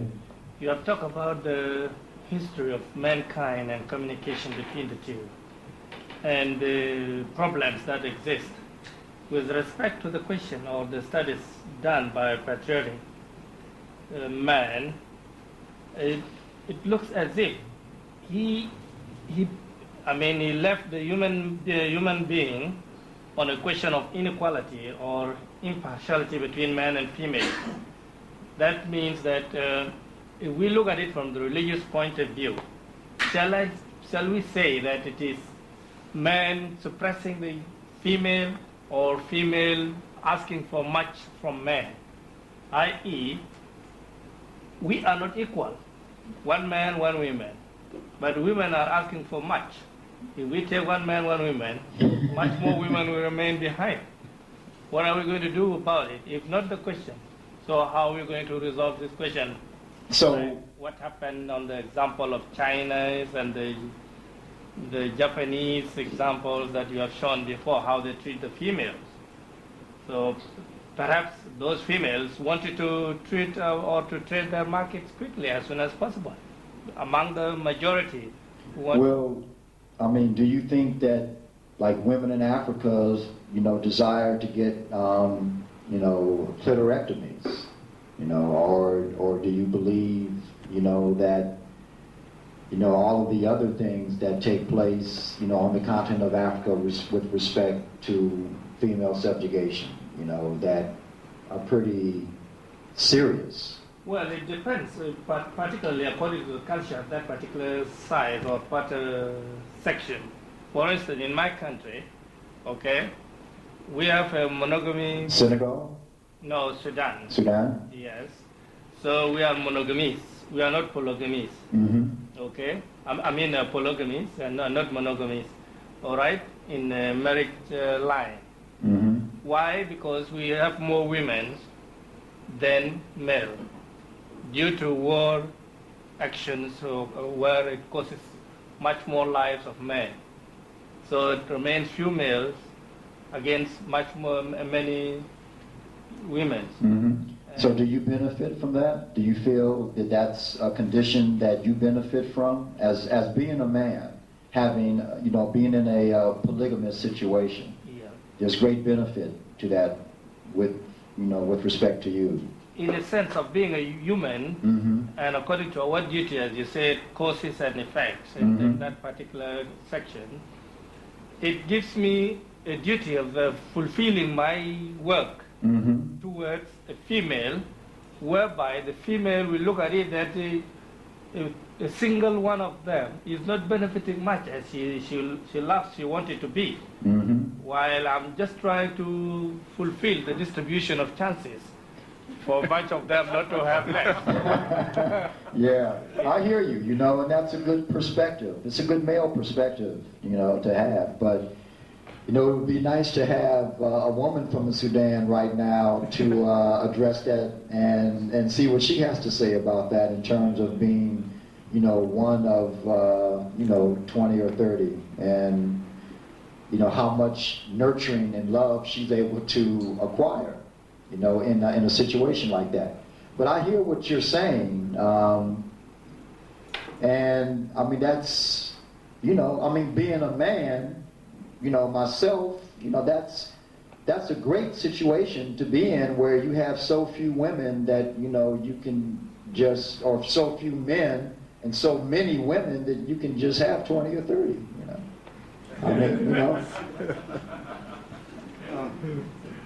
Because of time, I want to just touch on some of the issues of health and some of the exercise we did on movement before. so that we can more people can sit here from what you did in Manchester in terms of health. Okay. Then in that case, are there any questions, that before we move on to this next, yeah. Yeah, question to do with vibration and things like that. Yes. Well, we're getting ready to move into vibration right now. Sorry? We're getting ready to go into vibration right now. Oh, you, okay, I thought you finished. No? No, we're getting ready to go into vibration. I'm looking at the time. I said, We are all male masculine. Is there such a thing as an extra masculine man? Yes, because the degree, when you look at masculine and feminine energy as it, incorporates itself within the male being, you have different degrees. Some men have a much stronger degree of what I would call yang life force. Some men have a stronger degree of feminine life force that's within them. I mean mental as well. Sure, of course, because gender is mental as well. Gender is mental, just as it is, physical. And the same holds true for women. You find some women that, are much more, have a much stronger masculine expression in terms of how they perceive things and how they move through the world, sometimes even how they walk. There are always different degrees, of masculine and feminine in both genders. Definitely. Equally extra feminine. Yeah, you can be extra feminine. You can. As a female. As a female. Yeah, we call that very yin. A woman that is very, very yin. Yeah. Okay. just one here. You mentioned the concept of original energy. Or Yes. The actuality of original energy, and the man loses some of that each time he ejaculates. Yes. You said there are special practices that you can do to get that energy back. Just tell us briefly some of those practices are. I mean, that was one point, but in view of the time, I won't go on to the other point. But can you just tell us some of the practices? Do we have time? Well, this is the problem. And this is the same problem, with the first axiom, is that it's not an intellectual display of what to do. It's really a doing this. It's a practice. So I can show you what to do. Deals and I here.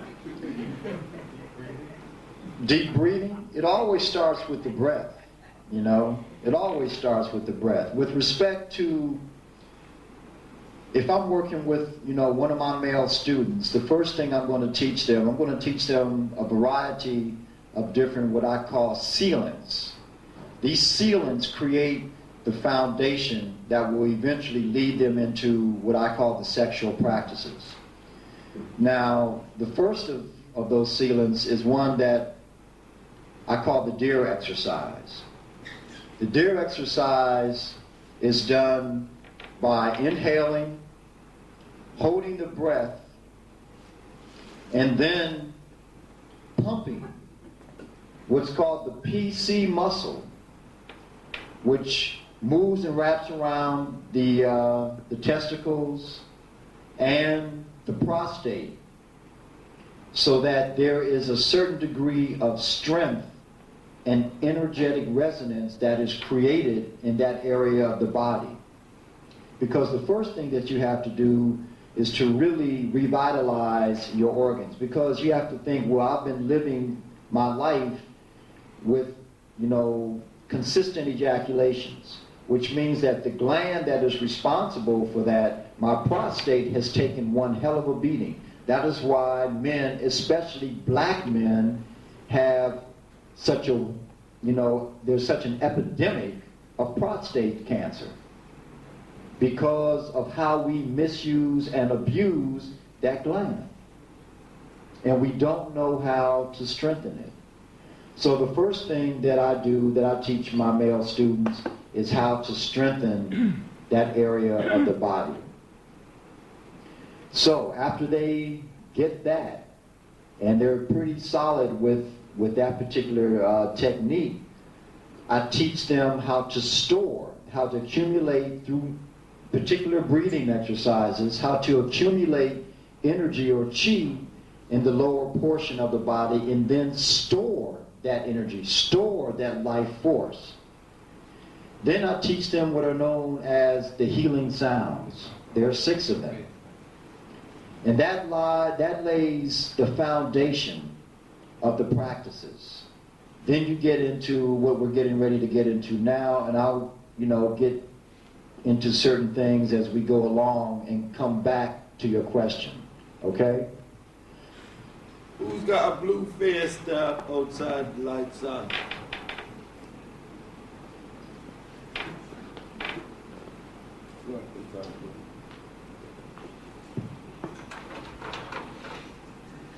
So moving into vibration.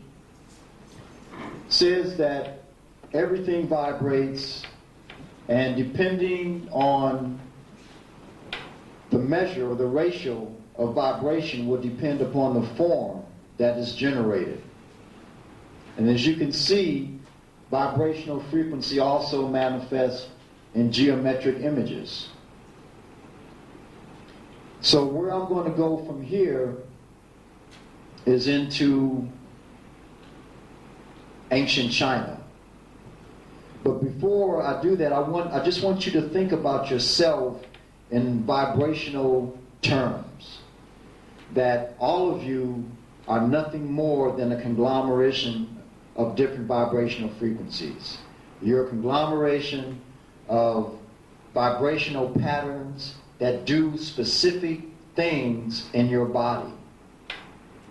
We were talking earlier about specialized cells. Specialized cells vibrate at a specific frequency that allows that particular organ to do what it's supposed to do. When we're born, when we come into the world, I see if this was Cleveland, I'd say, wow, somebody's shooting. When we're born and we come into the world, the planets that align, when the planets align, they come into a certain specific configuration that creates a vibrational frequency. Out of this vibrational frequency, there comes a tone. Everyone that is born on this planet has a specific vibrational tone that corresponds to their DNA blueprint. So one of the challenges for us as human beings is to identify, to recognize, to discover what our tone is, because everyone has one. Vibration can be used in the absolute, the positive sense, with respect to mantra. We use mantra. Mantra is nothing but uttering certain words that have a certain rhythm or tonality to them that when spoken initiates, activates certain energies within the human body. That's what that is. That's all mantra is. Everything has a vibrational frequency, a life frequency, and if that frequency is discovered, it can be very good for you or it can be very bad for you. For example, the West has determined that everything has, through its life force, its vibrational life force, a point that is detrimental to sustaining that life force. So that if you take a particular vibrational frequency and you direct that frequency at that particular organism, you can cut its life force short. They've done this with viruses and have been very successful in doing this with viruses. They've done this with the AIDS virus. They've been able to identify what its life vibrational resonance is, and through using vibrational frequency, they can destroy it instantly. Now, think about having that technology in the hands of a culture such as this, because you can best believe they have identified what the human life vibrational frequency is. One of the major projects that has been on this planet for the last several years has been one known as the HARP project. There's a book called Angels Don't Play This Harp for those of you who want to do further research in this. But what the HARP mechanism is a huge ionospheric heater that discharges a beam of heat, of energy, electromagnetic energy, into the ionosphere and hits the ionosphere, separates it, and then bounces back to a specific projected point on the earth that they have designated and can destroy whatever is in that target area. Now this is a very powerful machine, and there are two of them. One is in right outside of Canada, right in Alaska, and Canada has been trying to get rid of this thing for about the last, about 8 years that I know of. They've been lobbying to try to get rid of this machine, but to no avail. So vibration is very powerful. One of the other ways that vibration impacts us is through emotion. All of us have specific vibrational, emotional patterns that when we discharge those patterns to others, others receive that and are influenced by that. It can be mental or it can be through spoken word. But vibration travels regardless, whether it's thought or whether it's tone. So to give you an example, let's go to the next slide. I have no idea where I am. Going into China. I'm using China because through China, a lot of the practices that I've done come through the blacks that literally laid the foundation of civilization for this place. And I need you all to see this, to come to the understanding of that China, in terms of a civilization and a culture, inherited everything it has from black people. I mean everything. Everything. The first two dynasties, the first dynasty is known as the Zim dynasty, XIA, and we find written proof of this dynasty in the oldest traditions or annals of the Chinese people. And it said that these black people came into China and they called them the sons and daughters of reflected light. The sons and daughters of reflected light. With them, they brought the science of metallurgy, jade work, silk work. They brought their philosophies, all their philosophical doctrines and their sciences that are now held as typically being Chinese, such as acupressure, acupressure and acupuncture. Acupressure is applying using the hands to hit points. Acupressure or acupuncture is using the actual needles. The martial arts also came in via Africa. Africa has some of the oldest martial arts, if not the oldest martial art traditions on the face of the earth. In ancient Kemet, there is a form called Kuta. Kuta, when translated, means defender of kings. And there was a martial system that was used by a select group, a select community of people that protected the elite, the politicians, the dignitaries, the priests, etc.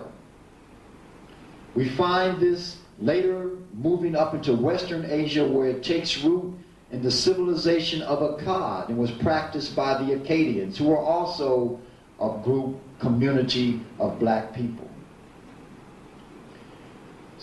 Some of the oldest traditions that still remain in Africa today, there's Giribu, there's Jakadi, and there's one called Soma.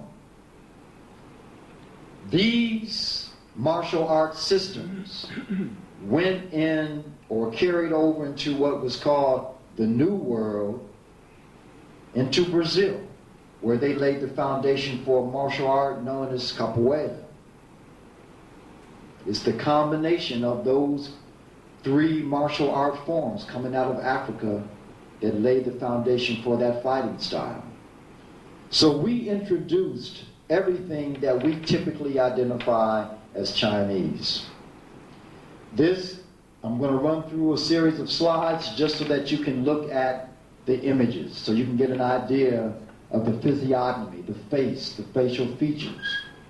This is out of the Shang dynasty. This is dated about 1400 BCE. This is out of the Shang dynasty as well. It's dated around the same period. This is also from the Shang dynasty. This particular piece is dated 1300 BCE. This is from the Yuan dynasty. And this is hand-painted on silk. And this is a brother by the name of Tia Guai. They call him the Iron Staff Immortal. The Iron Staff Immortal. He is one of the 9 immortals that brought in to China the philosophy of Taoism and the I Ching, which is a system of divination. It's a science. The I Ching truly is a science. It's the science that accompanies the philosophy of the Tao. The word Tao just means the way. That's all it means. It means the way. This is also hand-painted on silk around the same time. This is a black Chinese dignitary talking to a Manchurian. And then if you look at him closely, you can see, just the way he's adorned, his attire. This brother is somebody. He's got a gold chalice here that he's drinking from. These big gold earrings. He has this gold wire helmet on his head. And look at his sandals and his robes. So you know that he's somebody of great importance. This is another one from the same period.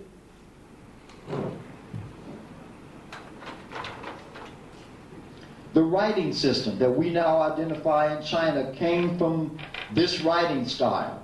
This was the writing style that was introduced by these blacks into early China. From this writing style, these characters developed and evolved the current day Chinese characters that are used in their writing system. Yeah.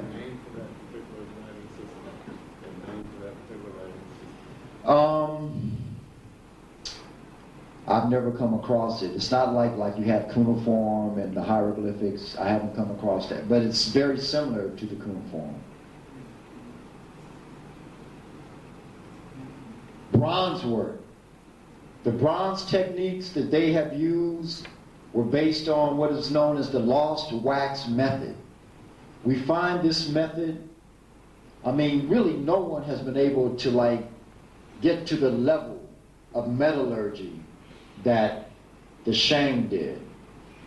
The only other civilization that came close were those in West Africa, and they were known as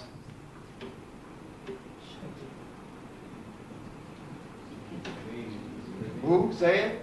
Benin. Yes, the Benin. They also used the lost wax method. And look at this. This is from the Shang dynasty as well. Now, you're in trouble now. Word. When you look at this, if you had not heard anything I just said, you would swear that this was Chinese and that represents everything that is indicative of the expression, the artistic expression of the Chinese people. Chinese people had nothing to do with this. Nothing. They weren't even on the scene. This is out of the Shang dynasty. This is dated around 1400 BCE.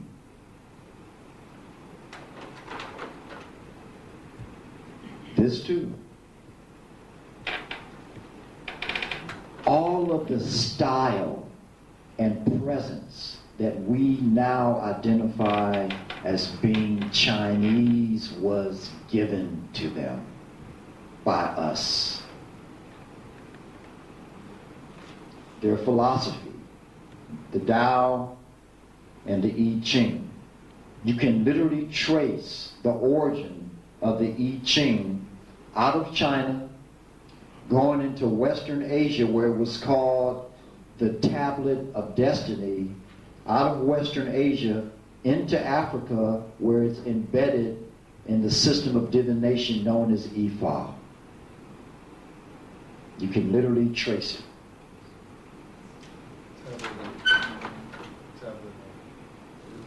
Of the Tablet of Destiny.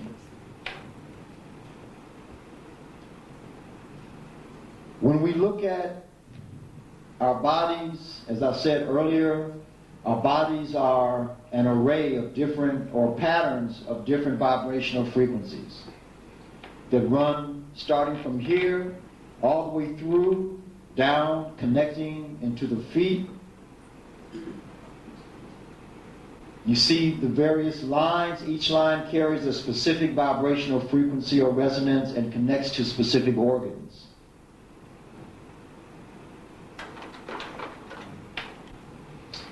This is a book that was written by a brother by the name of Victor Beasley. He's a scientist. This book is amazing. It documents all the different electrical forces and energetic forces that reside within the human body and how we can utilize those forces to gain a better understanding of what our potentials are outside of just being, as we classify ourselves, human.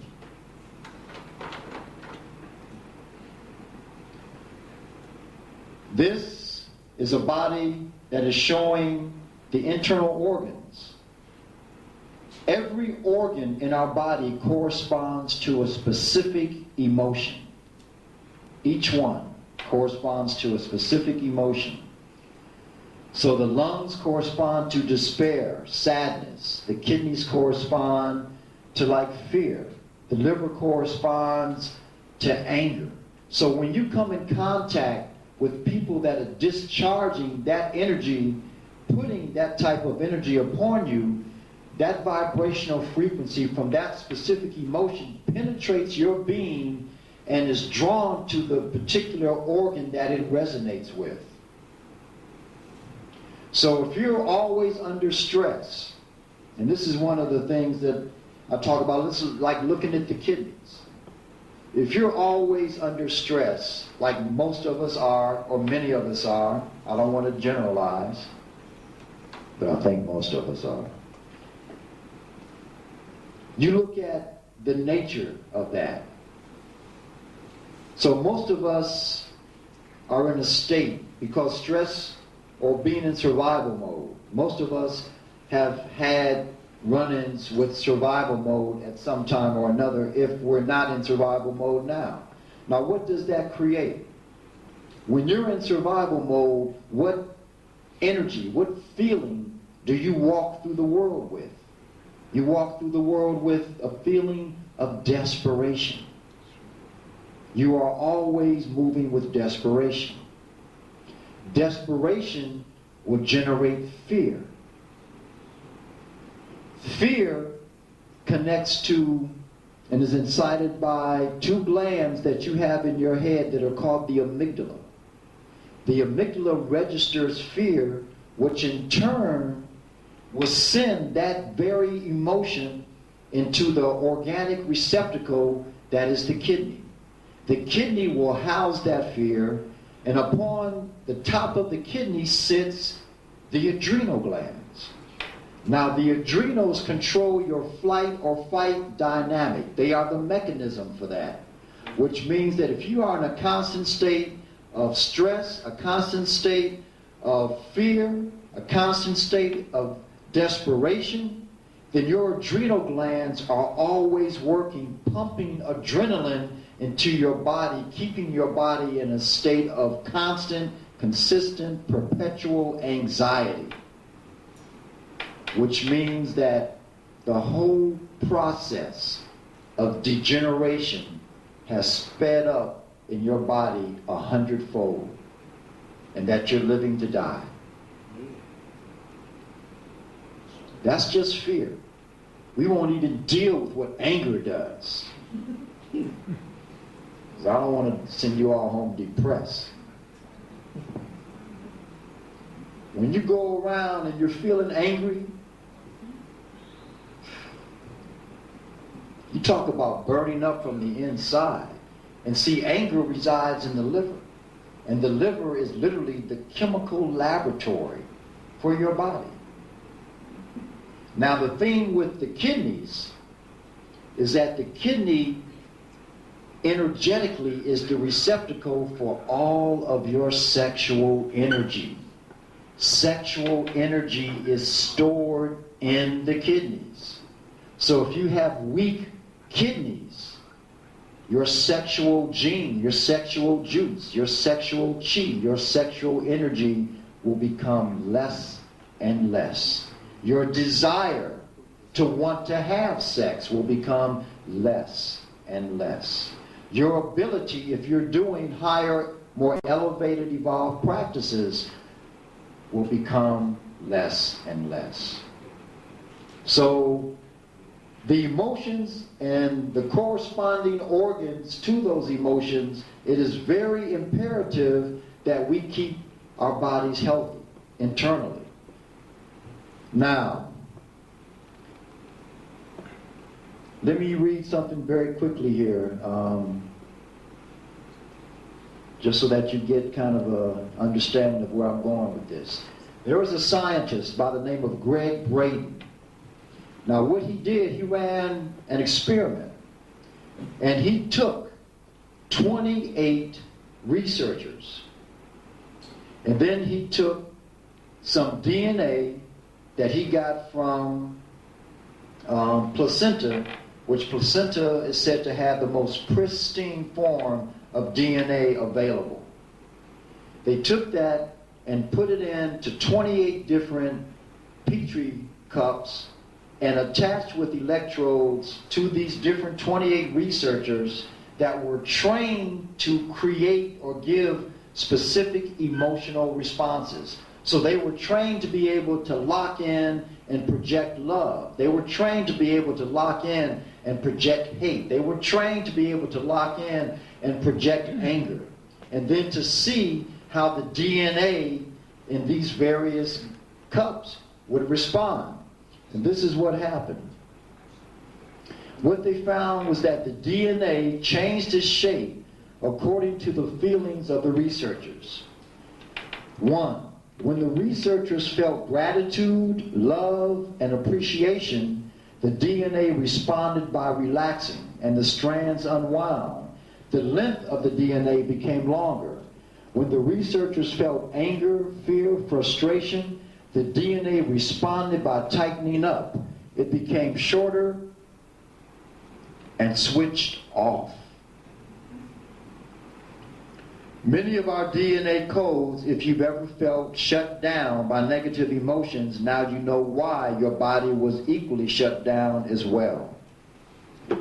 The shutdown of the DNA codes was reversed, and the codes were switched back on again when feelings of love, joy, gratitude, and appreciation were felt by the researchers.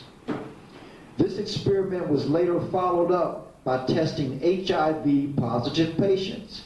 They discovered that feelings of love, gratitude, and appreciation created 300,000 times the resistance they had without those feelings. Now, it's deep. The emotional changes went beyond the effects of electromagnetics. Individuals trained in deep love were able to change the shape of their DNA. The energy appears to be a tightly woven web that connects all matter. Essentially, we're able to influence this web of creation through our vibration. Basically, time is not just linear, past, present, and future, but it also has depth, because this feeds into the whole energetics of time. The depth of time consists of all the possible prayers and timelines that could ever be prayed or exist. Essentially, all our prayers have already been answered. The one thing we're living through our feelings, this is how close we create, or how we create our reality, by choosing it with our feelings. Remember that the law of the universe is that we attract what we focus on. If you are focused on fearing whatever may come, you are sending a strong message to the universe to send you whatever you fear. Instead, if you can get yourself into feelings of joy, love, appreciation, gratitude, etc., and focus on bringing more of that into your life, you're going to get more of that into your life. So, around each organ is what's called a heat sac. It's a membrane that collects these emotions, because these emotions generate a specific degree of heat, which can overheat the organ and therefore cause distress in the organ. Our ancestors developed what was known as the 6 healing sounds. Each sound corresponds to a specific organ in the body, and through doing the sound, you release this excessive energy that has been locked or trapped within the organ or the membrane around the organ. So I'm going to go through those very quickly and give you an idea of what they look at, or look like, or sound like, or feel like, or all of the above. The first sound I'm going to do is the lung sound. So you want to focus on your breath. Inhale.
Next sound is the kidney sound.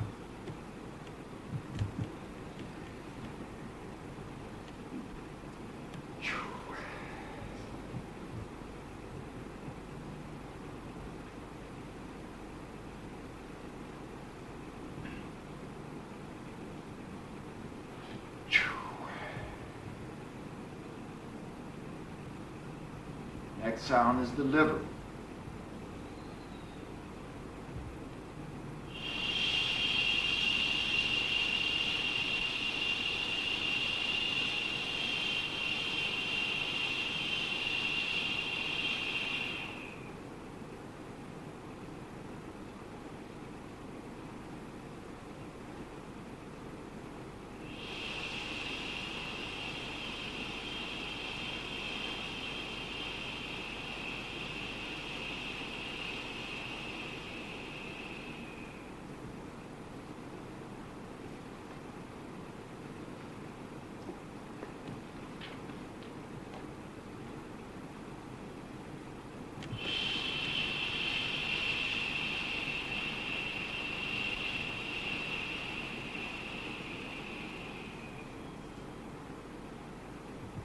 Next sound is the heart sound.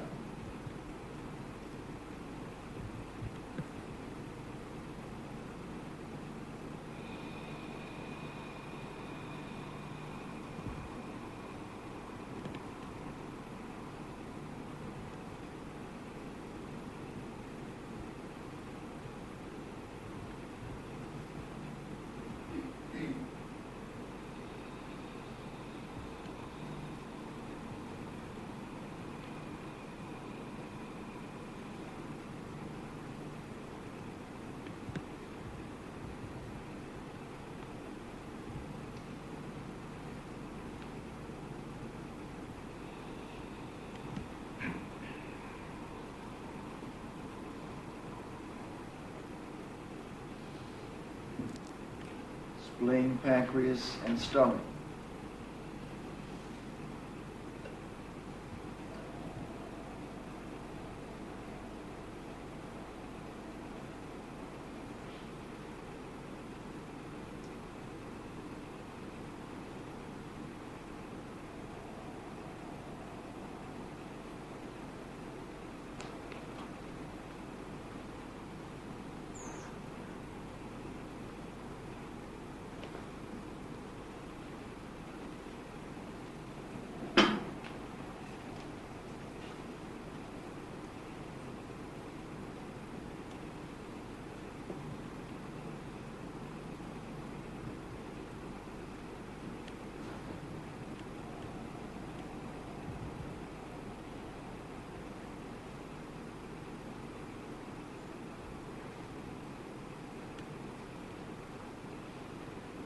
So that gives you an idea. Those are some of the techniques that our ancestors used just in dealing with the internal organs and keeping the internal organ healthy. Because we identify so much with the external, the outside part of who and what we are, we don't stop to think that what maintains and sustains the outside is what's going on the inside. We move and develop from the inside out.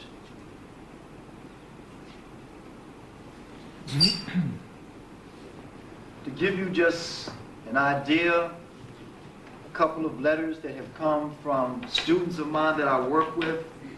This one woman, this is one of my students in Canada, she states, I have begun to really move forward with practices in a lot of ways and needed a chance to talk about whether what I was experiencing was common. I am finding in brief that my intentions have become more powerful, far more powerful, not only in the ways in which they can affect me and my own health, but also in my ability to affect others. I can move the chi, or energy, and place my breath in such a way as to control a lot of physical and emotional reactions, alter my and others' energy, and can perceive those alterations. I also found that I can influence other people's energy and their reactions to me and can actually perceive those changes in their energy. It's hard for me to put into words and explain, but I'm sure you know what I mean. Another student of mine, this woman that was doing that, had only been doing practice for 3 months. But part of that is consistency. That's going to always be the determining factor on how much you achieve and how powerful your practice or the results or effect of your practice is going to be. How consistent are you in doing what you need to do? I've got 2 students in Cleveland. Kyle is amazing. He is on his practice. I've been working with him for about a year now, a little over a year. And he's made incredible headway in energy practices as well as the sexual practices. Eric, on the other hand, doesn't do any of his practices and called me just before I came here asking me, I need a refresher course. I need to learn how to do the sounds again. I taught him the sounds over a year ago. But because he doesn't practice, he's forgotten everything. So your dedication to the work is paramount with respect to what the work is going to give you. This last student has this to say. She says, "How's it going? I had a really weird experience with my practice the other night. Thought I'd tell you about it. I was doing my nighttime practice and I began to feel like the tips of my fingers were burning. I've had tingling and or pulsing for months, but this was like they were being held to a flame. When I turned on the light, they were literally scarlet and honestly felt like they had been burned. Weird, huh?" I then went on to ask her what was the intention. What was she trying to do as she was generating and moving the chi? And what she was trying to do was to expel the chi through her fingers to see if she could get the sensation or feeling of the chi leaving her body through her fingers. And so therefore, that was the result. That's what she got. The energy that moves through you, I'm telling you, once you begin to do these specific practices, you will never ever look at yourself the same again. And that will be the first step to like breaking this pattern that we have where we feel self-defeatist, self-hatred, self-denial. All of those things will be removed once you begin to look at yourself as the individual, the entity that you truly are.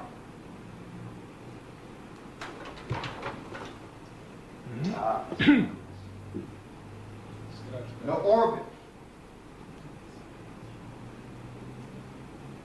There is a pathway in each and every one of us, a pathway of energy that runs up the back, goes around the top, and comes down the front. The energy that moves up the back is the masculine channel. The energy that runs up that channel is hot energy. It's hot. The energy that runs from here down the front is the feminine channel. The energy that runs through it is cool. It's a cooling energy. Sometimes when I'm running my orbit, as we call it, I'll run it this way, up the back, down the front, and then I like to reverse it and run it up the front and down the back, because there's a different quality of energy depending on which way you take the energy. Now, this energy is based on putting like a plug into a socket. So this energy cord in the back begins here, the perineum, runs up the back, comes along the top of the head, down here through the nose, lip, and it runs, this cord runs along the top of the roof of the mouth.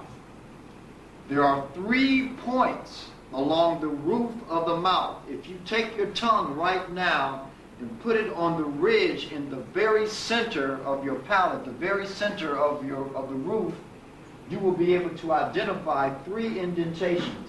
The first one is right behind the teeth. The second one is about midway along that ridge. And the third one is right between where the hard palate, where you feel that bony portion of the plate dip down, and then things get very fleshy. Right in the middle between those 2 points is the third point. Now, the front channel runs from the same place, comes up the front, only it comes up this way and runs through the tongue and ends at the very tip of the tongue. Talking about masculine and feminine energy. You take the tip of your tongue and you place it into one of those points. Preferably the point that is the farthest back, which is the most powerful. That's the water point. It has a direct link to your reproductive system, specifically the kidneys, and that is called the thrusting route. You take the tip of your tongue, place it in that point, and you connect the yin and the yang, or the masculine and the feminine energy that creates this circuit, this channel that runs and operates in your body. Now, to really feel the energy move through your body, you have to do specific exercises. But just to connect, you're there. The energy is flowing. Just to put your tongue there, you've made the connection. But if you really want to feel how that energy feels moving through your body, you do specific practices which literally expands or opens these channels much more so than they are now. You must remember, you haven't used these channels. You haven't made this connection for most of your life, if ever.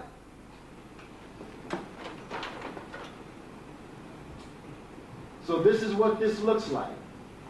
You have the front point, which is right here, which is the wind point.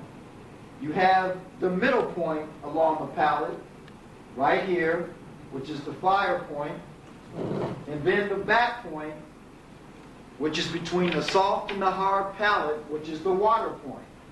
When you connect the tongue, the tip of the tongue, to any one of these, you've got juice. This is what you look like. Your auric field is enhanced, is vibrant. The path of energy that's running through your body is solid, connected, and it's pulling energy from the stellar spheres as well as from the earth. When your tongue is not connected, this is what you look like. Your energy channel and the energy that runs through you is very fragmented. It's not constant, consistent, and there's no generation of life force around you.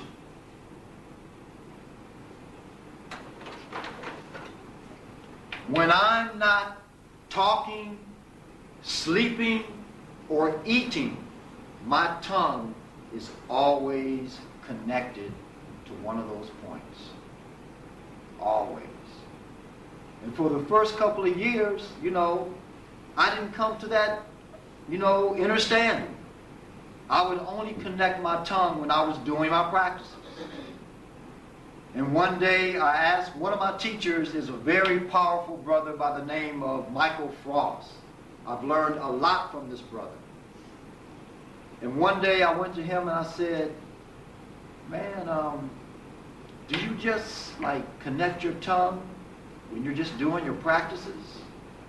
And he said, when I'm not eating, sleeping, or talking, my tongue is always at the roof of my mouth. I said, that's what I thought. And to keep your tongue there keeps you in constant flow with the energy not only in your body, but being a receptacle, a receiver for pulling energy in from your environment. It's powerful. Now, life force. What this brother and I did, we went to a health fair. He had purchased what's called a Kirlian camera. A Kirlian camera literally takes, photographs the life force, the field, the energy field around the human body. You take your hands, you stick it in, and it photographs your fingertips. And through that, it lets you know exactly what your life force looks like. So someone that has this kind of a life force, that's pretty good. That's decent. It shows that they've got juice, that they are active, there's chi going on there. Now, the other thing that we did is that we have this technology. It's called CMU technology. It comes in the form of various garments that you can put on your body. One of these are gloves.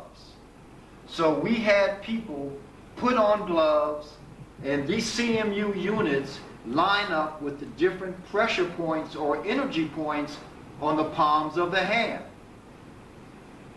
Therefore, pulling energy into the body, it stimulates, invigorates the body, and adds a deeper level or degree of electromagnetic force and bumps up the life force.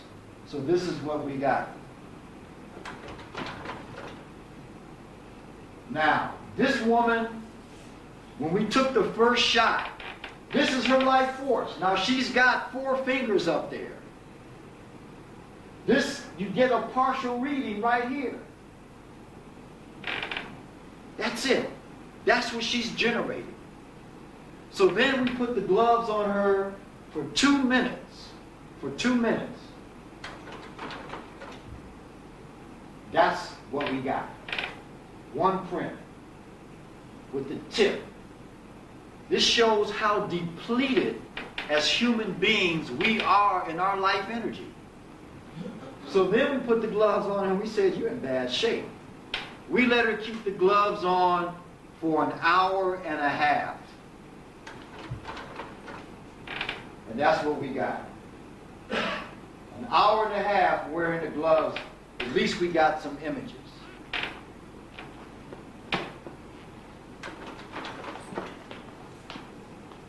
Now this guy, his name was Anthony.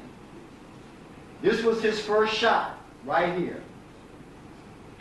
You see what his life force looks like. This was the second shot, down here. After wearing the gloves for 2 minutes, it enhanced his life force significantly.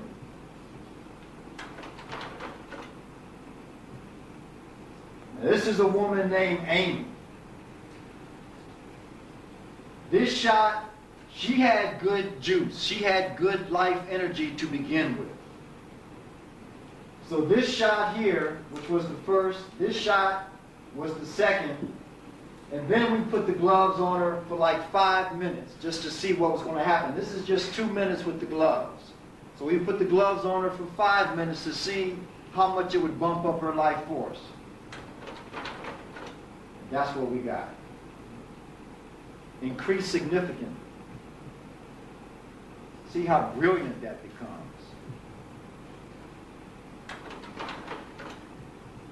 Now, this woman here is 19 years old and she's a reflexologist. She's a healer.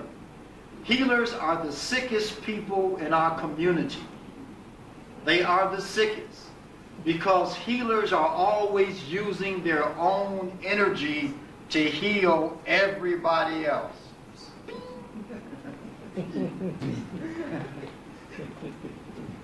So this is the first shot right here. This woman is a reflexologist. That's what she came up. That's what her life force looks like. We put the gloves on her, and we kept the gloves on her for 2 minutes, and this is what she produced. She came back fast, though. She came back fast. And that says a lot about her resilience, her ability to hold energy, which means that if you're a person that's depleted, if you do specific energy-based practices, the chances are that you're going to bump up your life force immediately with little or no effort. This next guy, his name is Michael, and he's a naturopathic doctor. This was his first shot. Look at that. That's his life force. That's his first shot. With 2 minutes with the gloves, this was his second shot. Once again, he was another one that responded very well, to the technology. Now, this last guy is a Reiki master. This is his first shot. A Reiki master.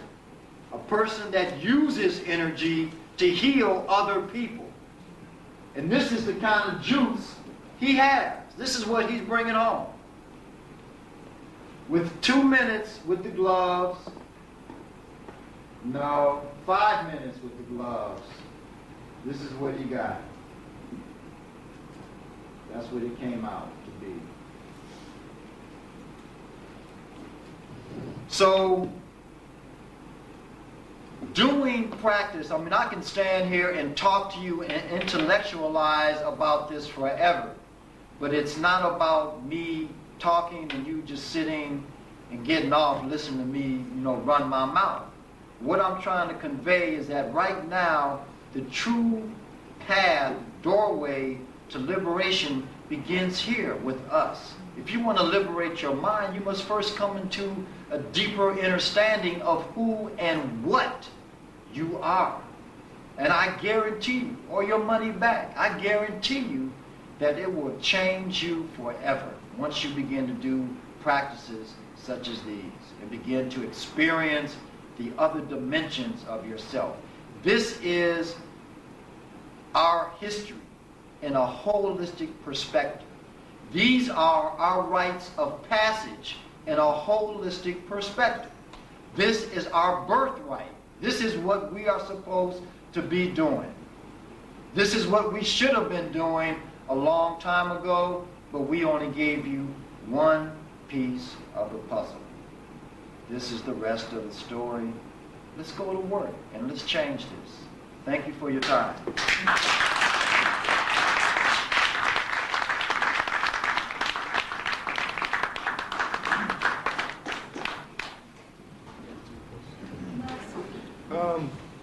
Can I answer some question quick? But there's some books back there from Brother Wayne.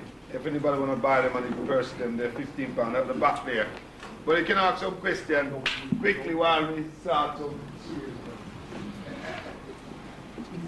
Yes. Can I ask about the vital force with particularly the healers? Yes. What would make, not just the healers, but what would make the vital force so bad? Lifestyle. The lifestyle, that's it. Yeah. That's all I thought. Now, once again, acquire chi. How you eat, what you eat. We don't stop to think that the food that we take into our bodies in this particular culture is designed by this culture and therefore is a reflection of the consciousness of this culture.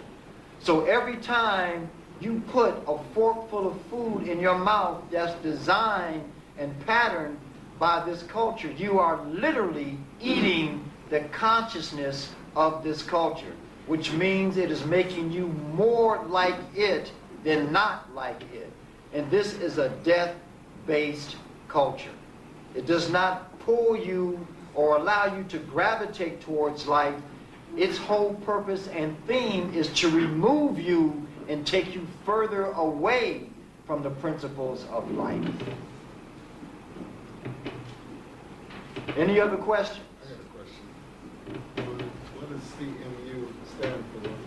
CMU is Complex Magnetic Unit. And what you talked about the finding your vibrational Tone, your frequency. You do that through the name that you were born with.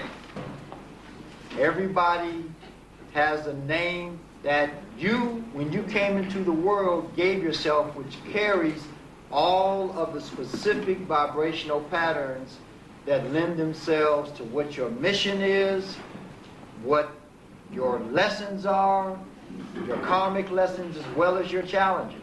It shows you your strengths as well as your weaknesses. This once again locks into, our most ancient African traditions. The name means something. Each letter carries a significant, specific numerical frequency.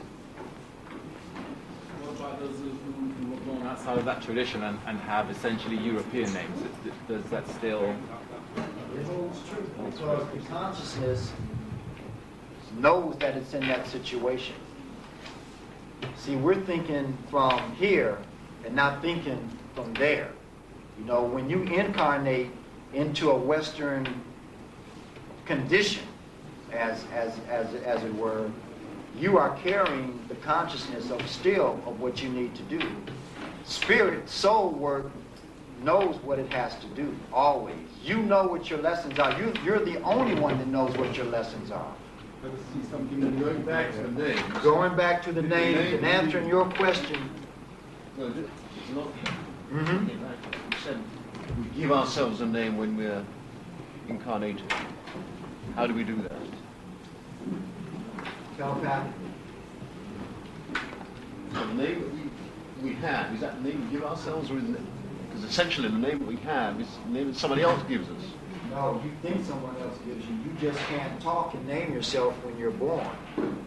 But believe me, you are much more divinely inspired and intelligent than those that are like getting ready to bring you into the world. So you are operating through them, letting them know what your needs are, letting them know what your desires are. So still on the subject of name, a lot of us are going back and thinking African names. So how does that operate in that situation? When you take an African name, you should go to a Babalawo or a Sangoma. You should go to someone who can read you and can feel, see, and identify what your spiritual aptitude, your energetic aptitude is, and they will give you a name accordingly to that, which will follow suit with the name you brought in. Most of us, when we change our names and we do that without that kind of guidance, we can potentially do a lot of damage to ourselves. Is that right, brother? Yes, that's good. Okay. You're right. Absolutely. So Yeah. because you give the name according to the directions that you made. Yes.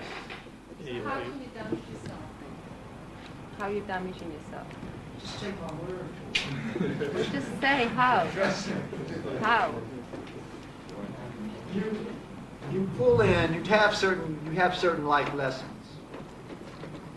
Now say you take in a name that is absent of a Y, for example. Now, if your name is absent in the West of a Y, then that denotes that there's a certain spiritual lesson that you need to learn.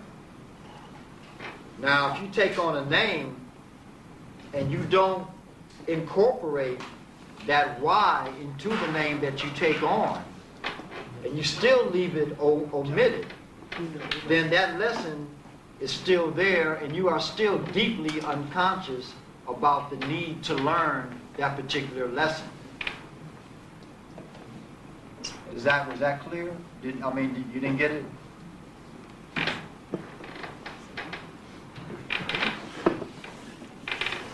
I don't know how else I could explain it. All right, Dr. You can ask her name. What's the meaning of her name in particular? In this particular instance, her name gives the answer to what she's asking for. Yeah, please, go ahead. Yeah, just what it is every name has an energy attached to it. That's what he's saying. And he's been talking about energy all night. So if you don't, and then everything is spiritual. So if you're just taking on a name just, oh, that sounds cute or whatever, you're drawing an energy that could be contradictory to the energy that you need, Thank you.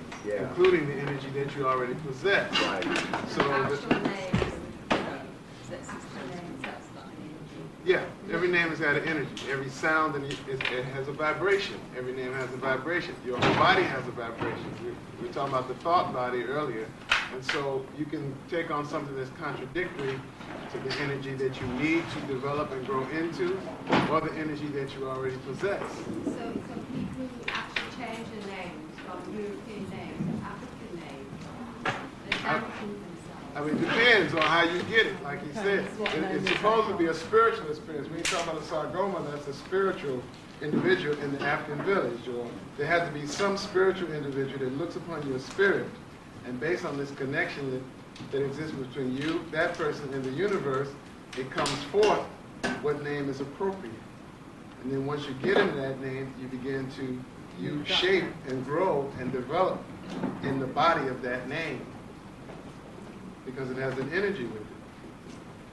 You can tell if that name is not proper, if you've taken on a name and if you got a little calamity, you always see That's right, you're always in trouble, and all of a sudden things start happening that are always bad. Never works quite right, then that means you need to change your energy and your whole spiritual direction, and it starts with finding yourself in a space with someone who's spiritual. So you become ill. You become ill, dis-ease. That's right.